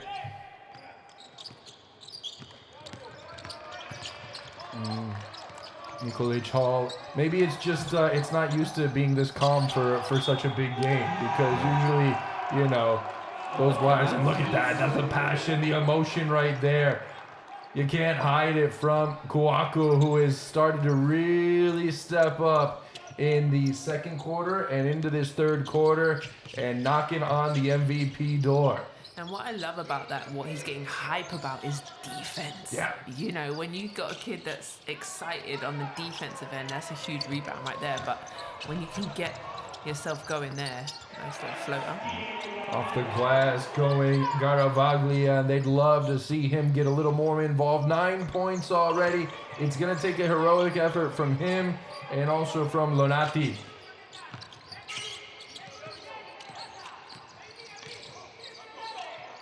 Corkscrewing on the block, whistle goes again, and more fouls for Milano. Is that Solomon? That's Karam right there. That's his third foul as well. So, no, it's the youngster. It's the youngster, okay. This board. Yeah, that was a nice patient move from the youngster. I really like how poised he was down low. Took that fake, then the turn. And they're back to the free throw line. I love some of these names because they let me kind of practice my French accent, which really is non-existent aside from these games. But how about this one, guys? Nateo Gabriel Debordé. Terrible? Bad? All right, forget about it. I'm not going to say anything because I have the strongest British accent ever. We put you struggle with this. We keep it... I mean, you can do this whole podcast in Italian if you wanted to. You're a multilingual. I know, but it's some tough names. You know? Yeah. Off to the races now. Milano again. Stepping back, and he's been the hot hand, or at least the one they've been hoping to heat up here in this third quarter. Between the legs, a little too much. Had to get rid of it. 6 on the clock. Getting behind the defense, splitting the defenders, and going to the line. It's Garavaglia. He's doing really well right now, isn't he? Just being aggressive, trying to keep his team in it.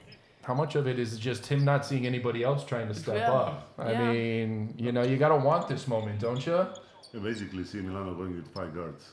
Trying to change the rhythms, try to do something different. And they're playing actually all 5 of them on perimeter. So it's a gamble of coach. Let's see how he's going to turn around. Those are the ones you need right there when you're down by double digits late in the game. You can't give up those freebies, and Garavaglia misses the first, drills the second, 14-point game.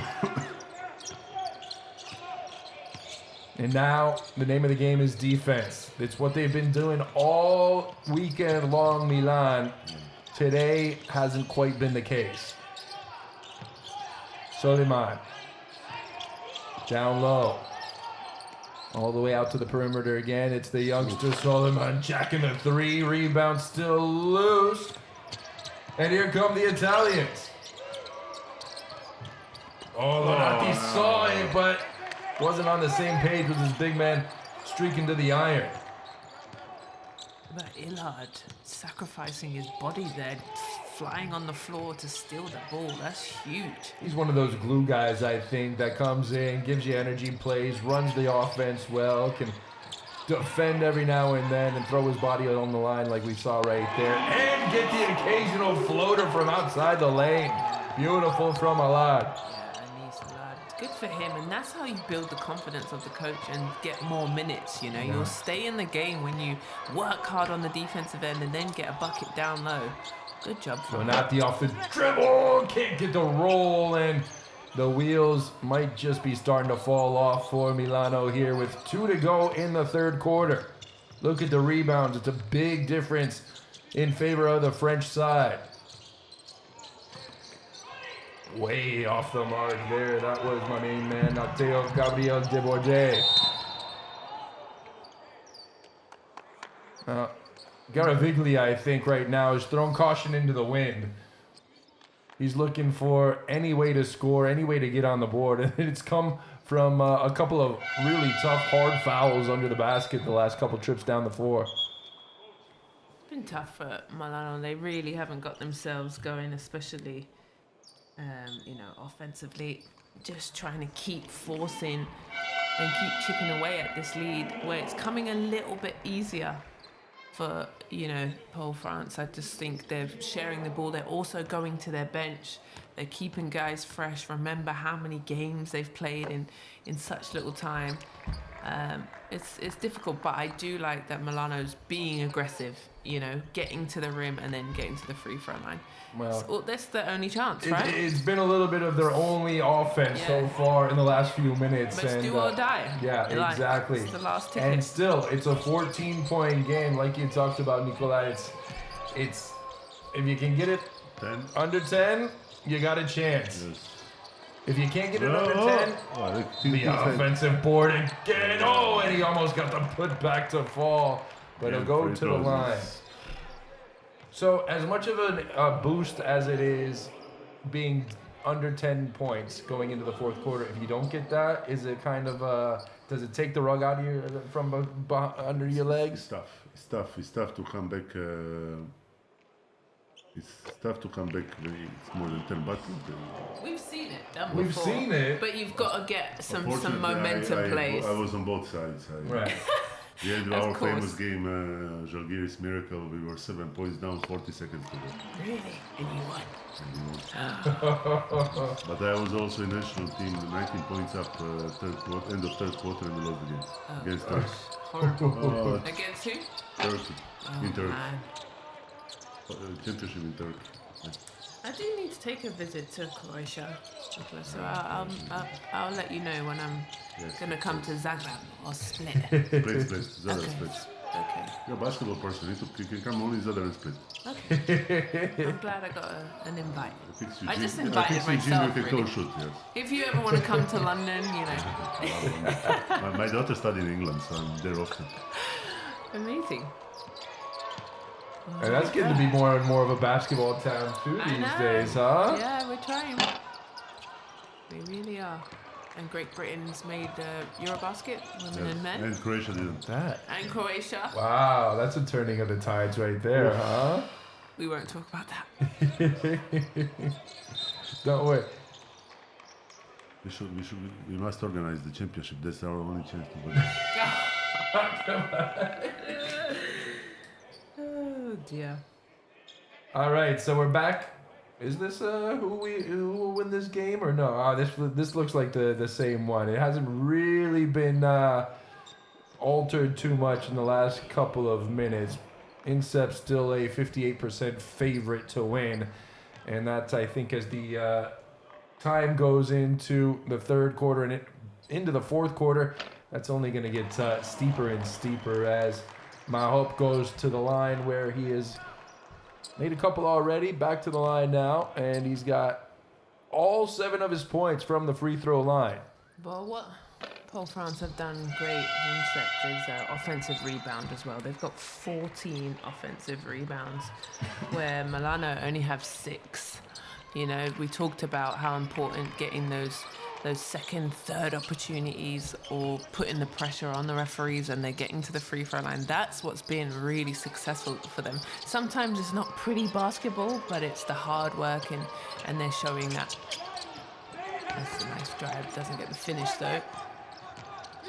And now the shot clock is turned off in SEP. They're going to just hold it and try to build this lead out to 20, maybe 21. Top of the key, Allard, quick trigger. Oh, he got it! He got it and beat the buzzer, Allard. That's it. He said ice in the veins. Got it. Got it. Wow, that is a real dagger. it's what I talked from beginning. Now I see it. Milano shoot 24 threes and 25 twos. Almost shoot the same amount of threes and score three out of 24. It's tough to win like that, isn't it? And especially when you keep on giving the other team free throws. I mean, just gifting them that. And really, it's the game plan. I don't think anything's gone to the game plan for Milan here today from the very first minute. Yeah, I was literally going to say out of the gates. I felt like they were a bit slow, sluggish. Listen, the first quarter they scored 11, the third quarter they scored 9 points. Yeah. It's not going to win you. That's not going to get you. That first place finish that they were so hoping for. They got there last year. They got to the first place game as well and just came up a bit short. Oh, okay. So an MVP question for all you pollers out there. Who's winning the MVP? Check the polls, check the questions, and make sure you vote because there's a handful of them that really can have stake their claim at the MVP of this Belgrade NextGen. But I did call that, didn't I? You did from the start. But I said anyone could really come out here today and ball out, and that's why they're kind of in there. There's multiple guys with double digits, and your boy, Noah performed also games before, and today he's going to have for sure double. So even if he shot only free throws, but still.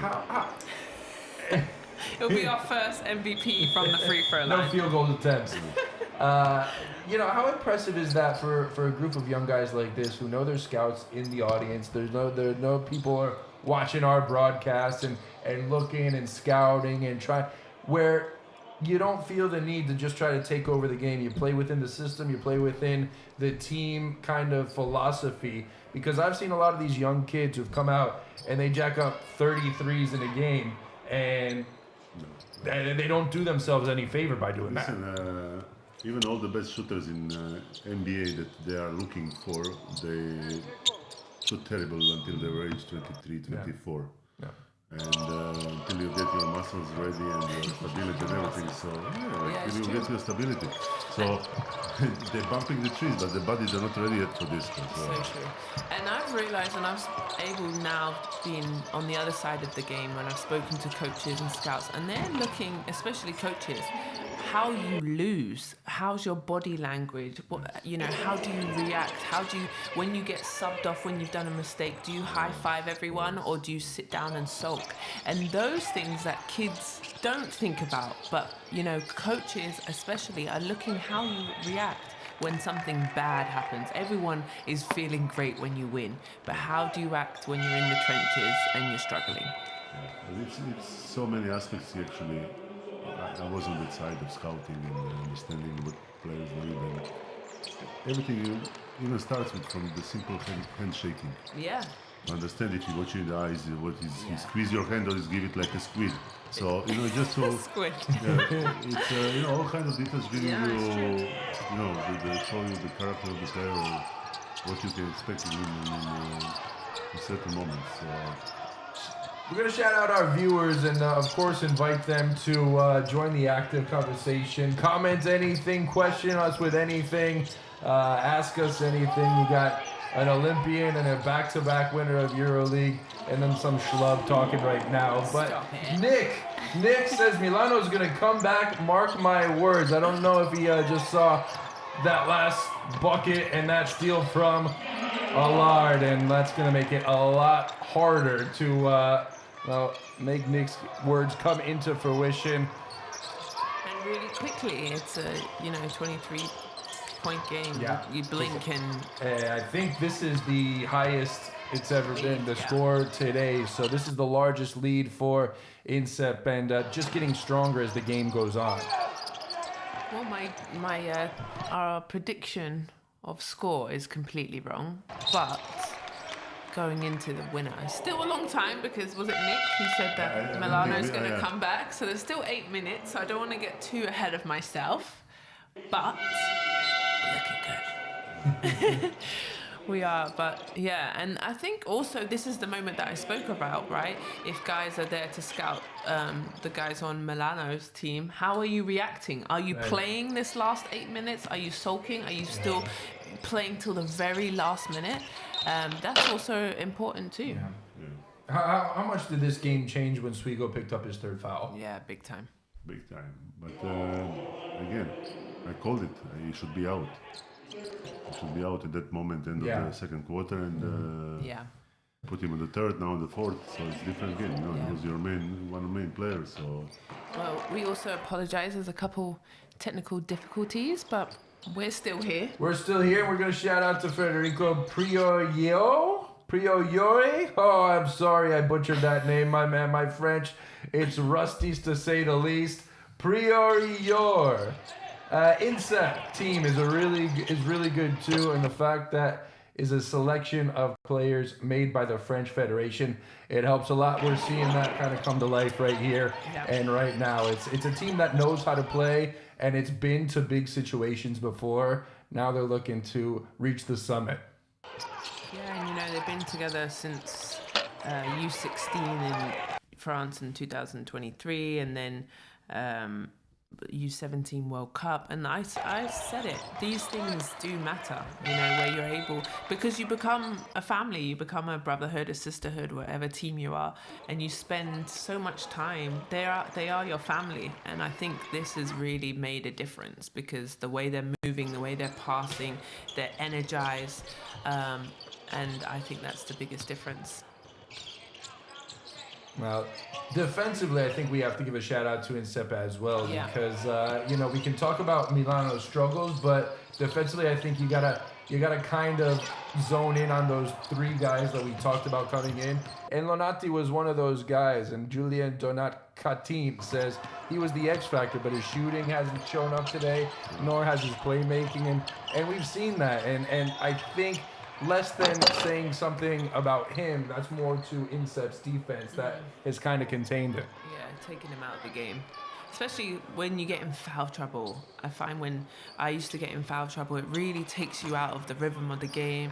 You're kind of playing a little bit less aggressive. You don't want to pick up the next foul. So it just kind of really ruins your mindset and your mental. It's really difficult to bounce back. INSEP's still going. Yeah, it looks nice. Now I think we're just looking for somebody to come up, break out, and win that MVP vote, right? Because right now I think we've got a couple names in the hat, but either or can really kind of do it. Kouakou just got drilled right there at half court, and bonus again. Yeah. After this foul, not this one, but. So your boy is ready to shoot free throws now soon. Oh, is he? No, but also soon. Hugo, Yimga he's been great, but he did his work early in that first couple of quarters, didn't he? He's got 18 points, 6 rebounds, 3 assists. So last show it was Danilo Bartel who picked the team right and got the MVP right. It looks like we might have a repeat of this here today, where perhaps but Kouakou's gonna deliver. Not the prediction in score though. But that's all right. That's such a ridiculous thing to ask really to get hard. the right score. If you do that, you might as well just go play the Euro Millions and hope for the best. Cross your fingers. Maybe I should go down to the shops after this. There you go. Just adding insult to injury. Pole, France, INSEP, Paris, and they've got a foot and a half into the final of the NextGen tournament in Abu Dhabi. And I mean, I saw Barcelona play. We've seen Munich play as well. What's the other one from Belgrade? Mega. Great team also. I think Barcelona is the best team I've seen so far in the qualifiers. But INSEP, having been there before, how much does that really kind of come into play? Look, I believe also that these two teams are looking amazing. But I think also Mega is contender this year. few players that are playing in the good teams in Serbia, in OFK and Mega, and they will give a fight. Yeah, I think it's going to be so exciting. You can't pick, you know. It's hard to pick, and we'll see if everybody come with the full rosters. Full rosters, but also to perform when the lights are bright. Yes. I think people underestimate how it is difficult when, you know, everyone's in the building. It's the finals. You're in Abu Dhabi. Can you step up and show up and show out? And that's going to be interesting in those final fours. Oh, it's like somebody's hit the button for us to get to the final score and punch the ticket. Well, Lenati, it's been a frustrating day for him, and you can read it on his face right there. I mean, 4 fouls hasn't been exactly what he was imagining for this this day. That, well, they were looking for a little redemption after losing to Barcelona in the first place game back in Belgrade last year. He shot 1 from 10 threes, and it's without him scoring, it's very difficult. hard. Also, Veravilla is 0 from 5. It's not normal. 4 for 26 from beyond the arc is Milano, and even just going back to those free throws now, Faye, where Insep are able to sub in and other guys are attributing to the scoring.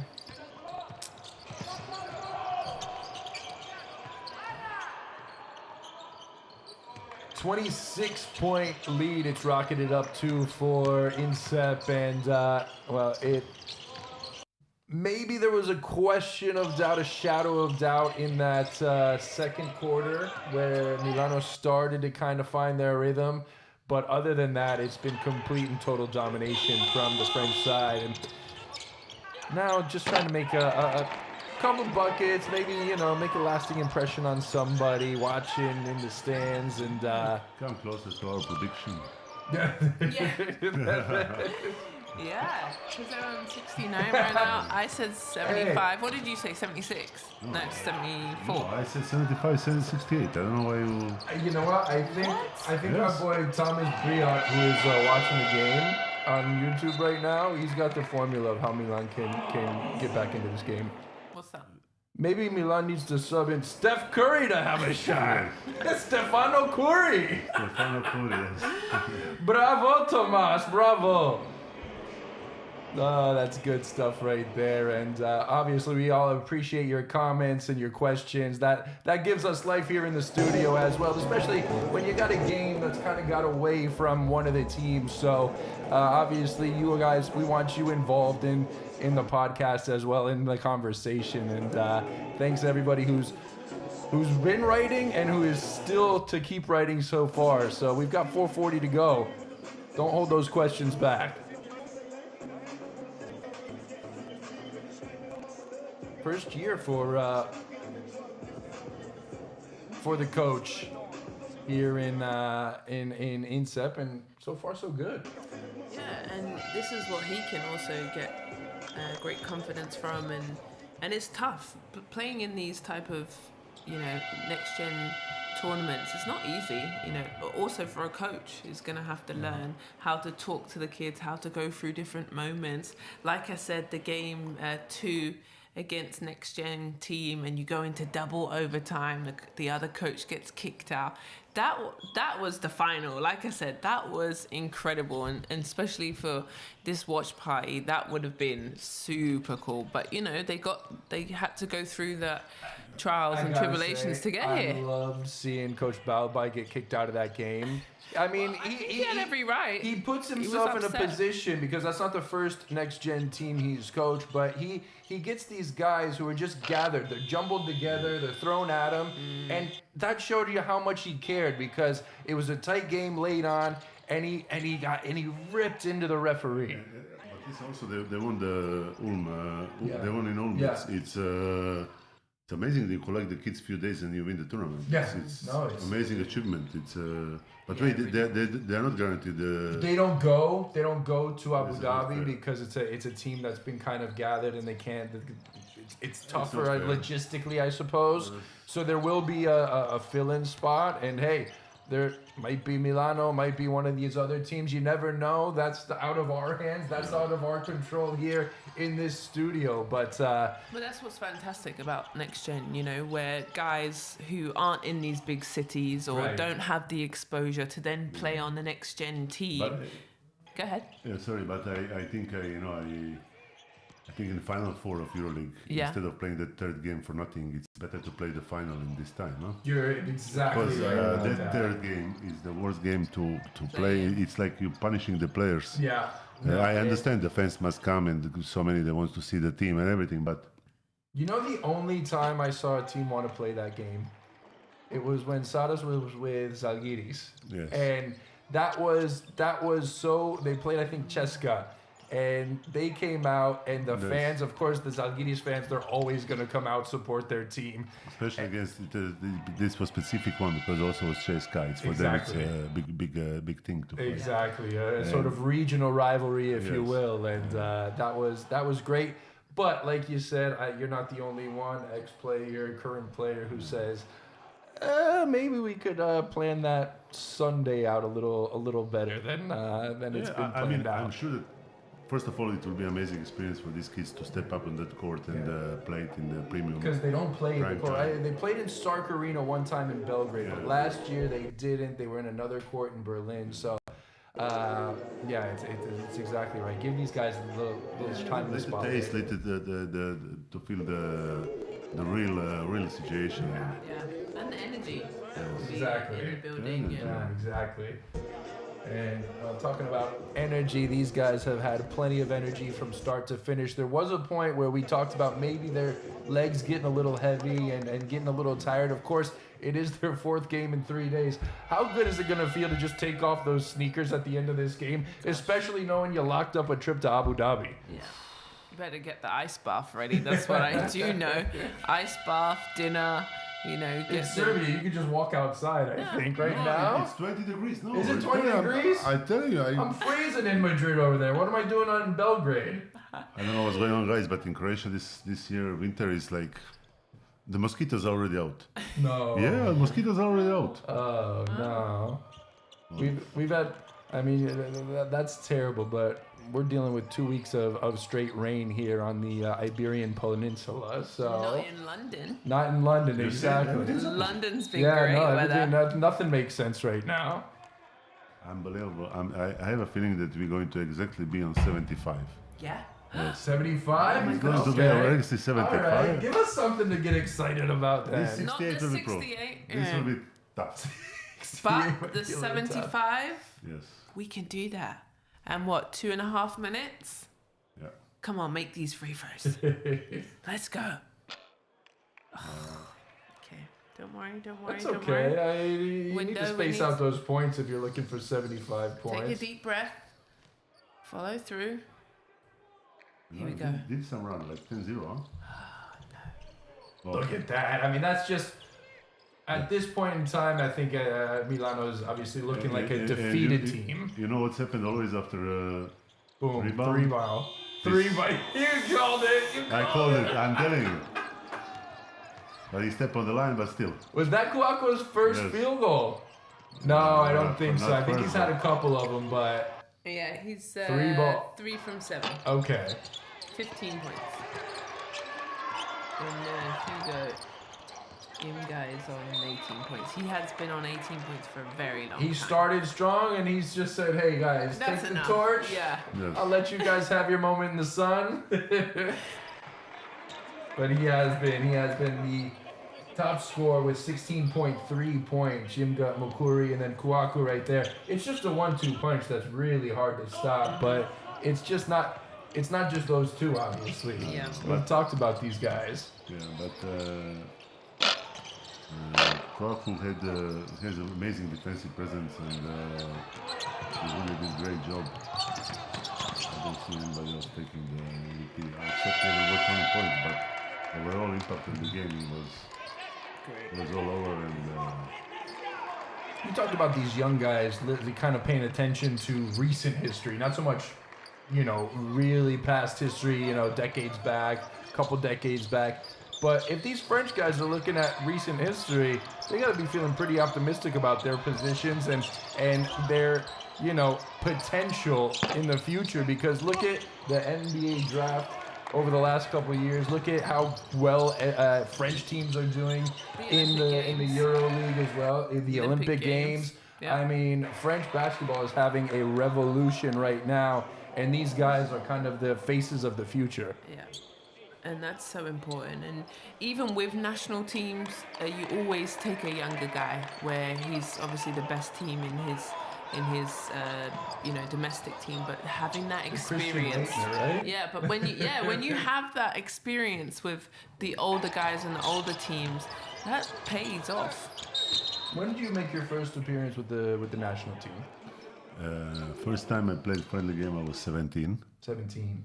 For the first team. We played in Zadar against, I think, Slovenia or something, 1997. Good for you. That's good memory. You're a fine wine, sir. There you go. No. I'm so proud of myself that I remember this now. Because I can't remember mine. I think mine was Portugal. I remember my first basket because it was against my great friend Emilio Kovacic. So for years. And you never shut up since then about it, right? So this was easy to remember. Every time you get together, you let him know. Solomon with that. So yours was Portugal? I think so. 2000 Come on, you gotta remember this. Yeah, I just don't have a good memory, and I'm just on to the next. Right, I'm not really a milestone. Yeah.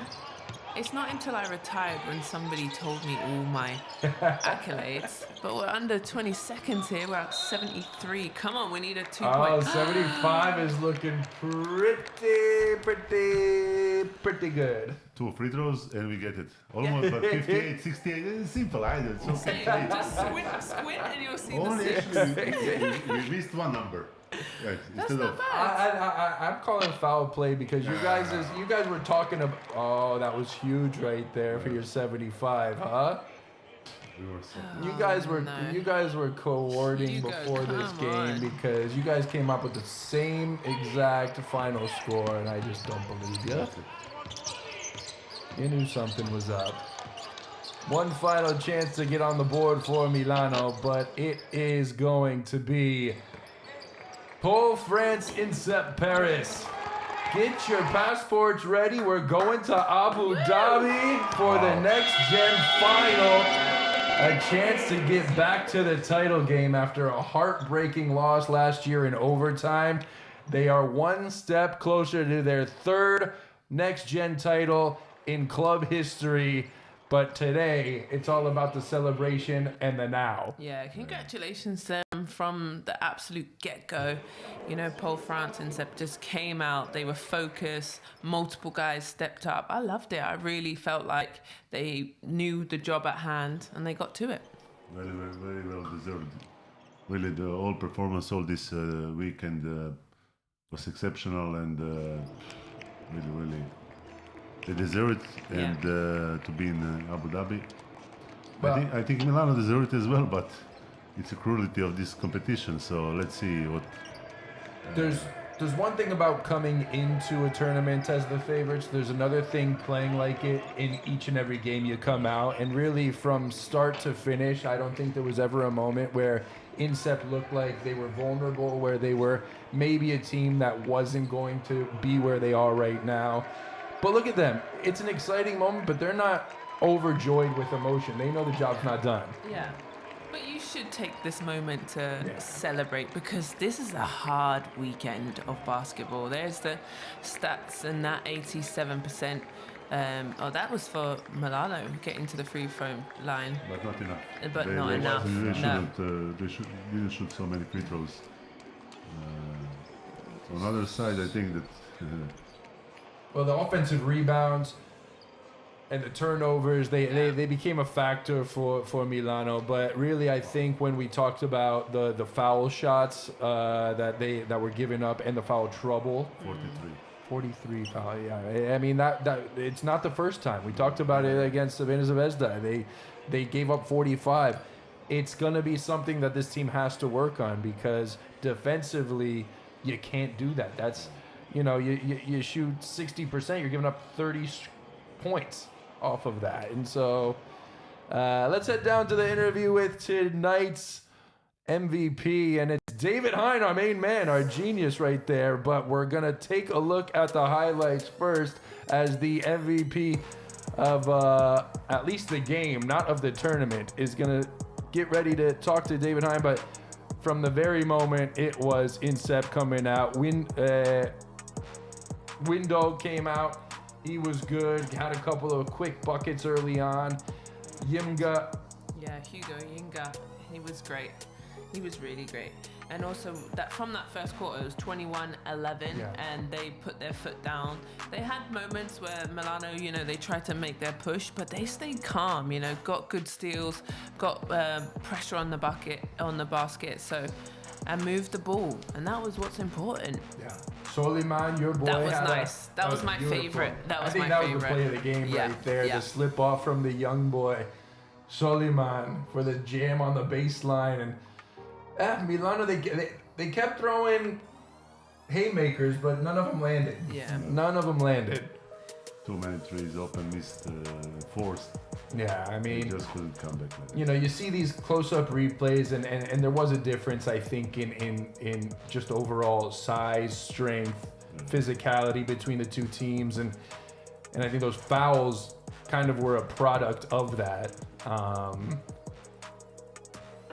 But it's just it was wire to wire for Incep. And too much, it was just like waves of pressure, kept going. There was big momentum plays. It was great defense going into. That was the big bomb, the dagger to finish the third, the ice in the veins, and they just kept putting the pressure on. And it was hard for Milano to even get any sort of, feel good or energy in the building, because they just kept piling it on. And that speaks to the depth of this team, because this team, you take somebody off the bench or you put somebody on the bench, and there was no drop down in quality between any of these guys. Let's head down to David Hein with the interviews after the game, and we've got everybody lined up here, as this is kind of one of the nice moments of the tournament as well. Each of the players kind of talking to one another. They've got to know each other so well. Oh, we've got the Wojciechowski. Gene Wojciechowski is in the building as well, and we've got some words from him, the NBA insider, and now the big boss at St. John's University. Let's see what he had to say about this jam-packed, action-packed weekend here from Belgrade. I'm Adrian Wojciechowski. I'm the general manager of the men's basketball team at St. Bonaventure University in the Atlantic 10 Conference back in the States. Well, I'm a 1991 graduate of St. Bonaventure. For me, it was a transformational place in my life. It really gave me confidence as a young person, set me on a path for a career in sports journalism that exceeded my wildest expectations. I met my wife at St. Bonaventure. Her family largely went there. My brother-in-law played basketball for the Bonnies, and it's just been a huge part of my life and our lives throughout my career. It's great to be in Belgrade. This is a country and a city that I've always wanted to visit. Such great basketball history here, so much tradition, great players, great coaching, certainly. The Adidas NextGen just provides us with an unbelievable platform of great young players. The basketball culture in America and in Europe, in a lot of ways, has started to meld together. What I'm learning in this job is the biggest mistake you can make is to stereotype players by their region, by even maybe some of the stereotypical historical data, that every player is different and they come from unique circumstances and they have their own unique story. And I hate to put any players in groups, but whether it's Africa, whether it's Eastern Europe, Asia, Western Europe, players are players. And the one common denominator that's been clear to me is, you want players who want to be coached, who want to improve, and who want to find an environment where they can get those things. And then at St. Bonaventure, the platform we have, and I think with me being there now, and some of the doors that I can open with NBA teams for our players. So I think we're able to do some unique things. Our partnership with Adidas and Donovan Mitchell and the Spider Mitchell signature shoe series, I think we're doing some unique things at St. Bonaventure. And so I think we're looking for players around the world who love to be in the gym, who are team first, and I think they're everywhere. Well, I think for my purposes in recruiting future players to St. Bonaventure, it is such a great way to identify young talent. We were able, from the Ulm event, see some of the players who emerged out of there, that we started recruiting. We came to Belgrade with a few particular players in mind that we had been recruiting. And now my list has grown, not just for this year's recruiting class, but 2026, 2000. Well, perfectly said, and I loved what he spoke about, especially about this NextGen tournament where they're able to see a massive platform of young up-and-coming kids of different, post players, guards, point guards, which is incredible, but also a recruiting kind of lane for them to come and see, and I think we have to shout out the older guys like the Giannis Antetokounmpos. You can throw out every European, but they are leading and dominating the big time shows, and that's why these different American coaches, different agents and everything are coming over here to see the younger kids because they are the truth.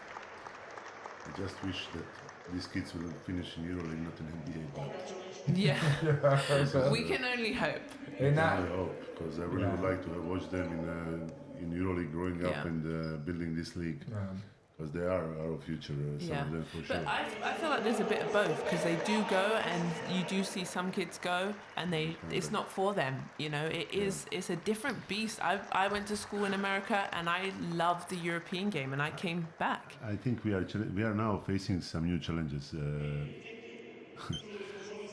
College teams become monsters in the contracts. NIL becomes so big, its contracts are bigger than EuroLeague contracts, and the kids are 18, 19, 20. So I'm sure that main players will go there, the main talents, but they cannot all go to NBA, so they will be coming back. Now, as you predicted, and I supported you. Congratulations! Thank you. Very well done, bravo. Yes. Congratulations to obviously you. Thank you. Well, to him. And to him. That's where I was going and for ultimately. Me to saying that he was going to have a great game. Wow. All tournament MVP. And a very bright future ahead of him. Amazing. I'm really happy for him. And obviously the free throws were a big part. It's probably the first MVP that we've ever seen from the free throw line. But that means it's important, right, to knock those down. But he had a big impact in defense. Big. And I believe also he had like at least 3 fouls. 2 fouls made Luigi on him. So and you also said in the tournament, the other games, he had been also huge. He had stepped up. So cool to see the one with the biggest smile, and the one that couldn't wait to greet him was Hugo Mukari, who was also in the running for MVP. Yeah. But he could be happier for his boy, his teammates, and the MVP of the NextGen Live Belgrade edition. This has been quite the evening, quite the afternoon with you two. I've had a whole lot of fun, huh? Yeah, that was way better than I thought. I loved it. But not only the final here for our watch party, but the whole entire weekend. I know that guy. He works here. Oscar, what are you doing over there, man? Get to work. Oh, man. And Aaron. The kid right there, huh? The young gun. To Onisi, he had 36 points in that game yesterday versus Instep. He was sensational. He's small, but he plays like a monster. You know, I really enjoyed how his style, not afraid of the moment. Aaron Tuo Nancy is his name, and he's one that we're going to see plenty more of because I think it was David Hines saying he just turned 15 or 16. I think he just turned 16 5 days ago, 6 days ago now. His birthday, yeah. And so as a birthday treat, he went out and got 37 in the double overtime. Losing effort, but man, he made plenty of splashes around the continent with that performance. The runners-up, bittersweet moment for them as they got back to the first place game, fell just a bit short again, and you can see it on their faces. They played so well for those first 3 games, and I just don't think that's exactly how they expected to come out and play in such a big game tonight. For a long time, because again, what NGT become generational and chance to make something big. This is our legend, Igor Kocevic. Presenting the first place winners with their trophy and a very well-deserved handshake for the captain of the team right there, Allard, who he's seen his role diminish maybe a little bit since last year, but the traveling fans, they are ecstatic and they know their traveling isn't done so far. Yeah. They've got another flight to book, another hotel to book, and Abu Dhabi is calling. Yeah, what a great moment. And they should be proud of themselves. I just think they did a wonderful job the whole weekend.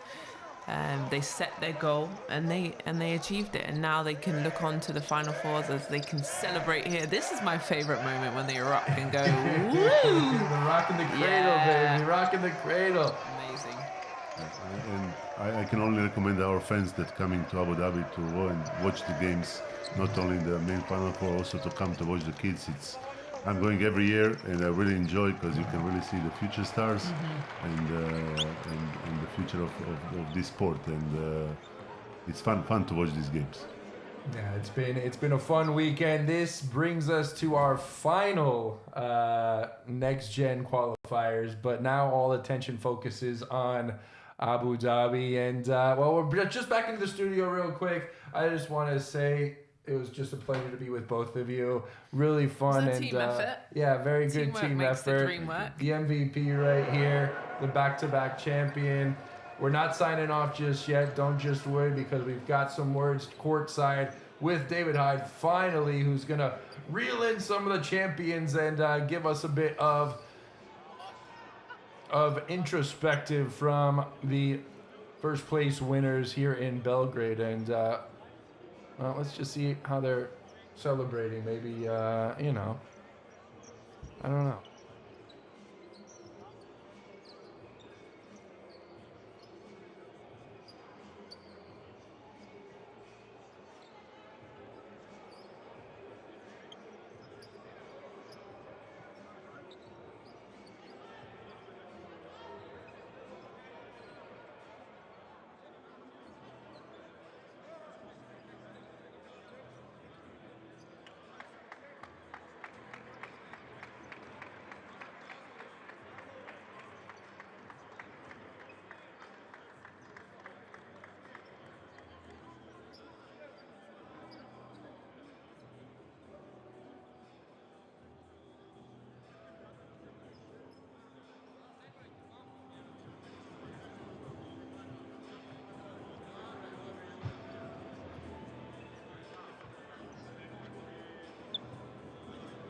Kaži mu za ovo, znaš, da će prvo da pripremi ono i da će znak kad došlo.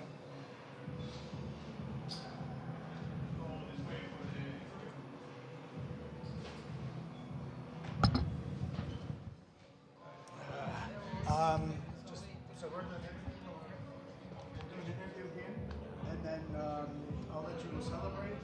And I can do another interview afterwards, off camera, just like 4 or 5 questions. So go to the locker room, celebrate, and then come back out. Okay.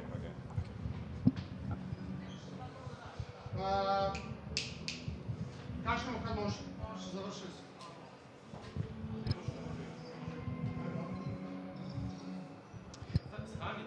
Noah, this is exactly what you wanted. Congratulations. Your thoughts about this? Very happy, very proud of my team. Tried the best myself to help the team to win, and that's what happened. So and we just enjoyed the moment, and now we focus on Abu Dhabi. What makes this team so great? I think our ethic work, like every day we put in work in the gym, like we work very hard. Physically and on the court and off the court, we're really consistent. Like it's this whole main thing. Like what do you eat, the hour that you fell in sleep, the whole thing make the difference. You mentioned Abu Dhabi. That's the finals. You were in the finals last year, and then an amazing game against Real Madrid. Your thoughts about going to Abu Dhabi to maybe get a little bit of revenge, I guess? Yeah, a little bit of revenge. Yeah. That was a good experience, and I think it's going to help us in the tournament in Abu Dhabi because play Real Madrid, Barcelona, like big team. It's going to help us because we got more experience than the other teams, and we're going to do the best of ourselves to win this tournament. I know it's a team game, but to win the MVP, what do you think about that? I think it's a team title. Like, it's not just mine, but it's our title because if I'm an MVP, it's because of my teammates. If they don't pass me the ball, I can score. It's all the work of the team, it's just not mine. Right. Congratulations, and we'll see you in Abu Dhabi. Stay healthy. Revenge on the mind of Noah. He knows exactly what's coming up next, and he's got plenty of cruel intentions for the future. Coach, this is exactly what you wanted. Congratulations. Your thoughts about the victory and winning the tournament here in Belgrade? Thank you. First, we are happy with the results, of course. But more than that, the player can be proud of the way they act during those 3 days. You know, the team spirit they showed, the will to play together, the will to fight in defense was really great for those 3 games, and I really appreciate that too. What do you think makes this team, this academy, this institution so good? First, we have a lot of talented players in France, and some of those talents are not in this team. So we got the chance to have a lot of good players. This academy benefits from the work done by the clubs and the other organization from the federation on the youth players. And after, we get the chance to pick players all over France. It's different than a club team, so we're pretty lucky. We have to assess that. You obviously are going to now Abu Dhabi. This institution has won 2 championships. Your thoughts about going there now with the idea of winning a 3rd one? It will be another tournament to play with 4 games to play, so we'll see that in May. But for now, we got a game on Friday night, and that's what we're gonna focus on. Last question. Noah won the MVP. Obviously, it's a team basketball game, but maybe just talk about what Noah does on and off the court that really impresses you. So first, he brings energy, to the team, both sides of the court, on and off the court, even outside. And he did improve last 2 seasons. Now he's playing more facing the basket. Of course, he can move on the floor in offense and in defense. He can be outside players. He still can improve, but it's already great to have him at that level today. I'll let you go with that. We'll see you in Abu Dhabi. Congratulations. Thank you. Well, the fight and the defense is what I love, what he spoke about. And that's what they did. And also the 33 defensive rebounds. And defense and free throws win championships. Yes. That's what they told us from the beginning. Yeah. What struck me about both of those interviews is it all just sounded very professional. These are young kids, but the coach, Noah, they sounded like they've been here, they've been in this situation, and they know what to say. And that just goes to show that not even the players, the coach, but the institution, the club, I think, is doing the right things in the right way. Yeah, and that's what you want, though, from your players, right? But he commended his team, which is right. But actually, he had to score his free throws. So actually, he was well deserving of it. So it was your first commentary gig. Yes. I was very privileged to be with you, and obviously you're a broadcast legend already all around the continent. So obviously incredible to be with you as well. Guys, it was a whole lot of fun. Final statements, anything you want to say? No, it was fantastic. I had a great experience. Thank Beautiful. you guys for my first time. It's really want me to do again. Yeah. And I think we watched the amazing game, amazing talents, and looking forward for the Abu Dhabi. Well, yeah. Well, don't forget to subscribe and tune in to anything coming up from NextGen. And we can't wait to see you in Abu Dhabi. From us, have a good evening. Good evening.